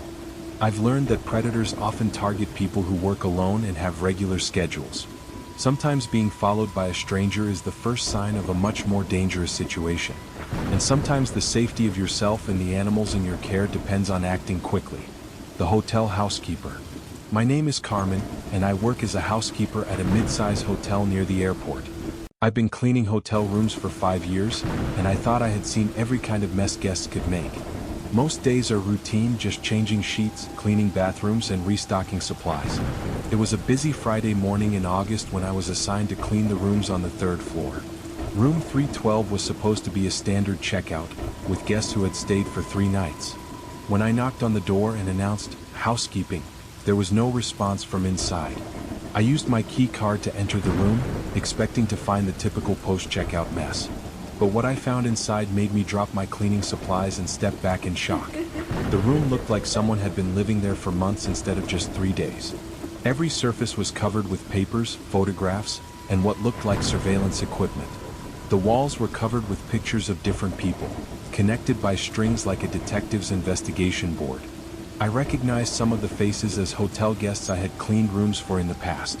There were detailed notes about people's daily routines, work schedules, and personal information. My hands started shaking as I realized someone had been spying on hotel guests.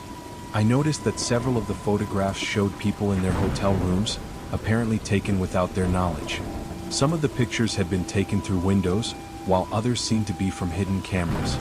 I found a notebook filled with room numbers, guest names, and detailed observations about their behavior. The person staying in this room had been conducting surveillance on other guests in the hotel. I immediately left the room and went to find my supervisor to report what I had discovered. My supervisor called the hotel manager, and together we returned to examine the room more carefully. The manager was horrified to see evidence that someone had been targeting hotel guests. We found small cameras and recording devices that could be used to spy on people in their rooms. There were also keys and key cards to other rooms in the hotel, which shouldn't have been possible. The manager called the police immediately, and they arrived within 20 minutes. The officers were shocked by the extent of the surveillance operation they found in the room. They discovered that the person had been staying at the hotel under a fake name with stolen credit cards. The investigation revealed that this person had been following certain guests and learning their personal information. Several of the people in the photographs were wealthy business travelers who stayed at the hotel regularly. Police found evidence that the spy was planning to use the personal information to commit identity theft. They also discovered that small cameras had been placed in several other guest rooms throughout the hotel. The hotel had to contact dozens of previous guests to inform them that their privacy had been violated.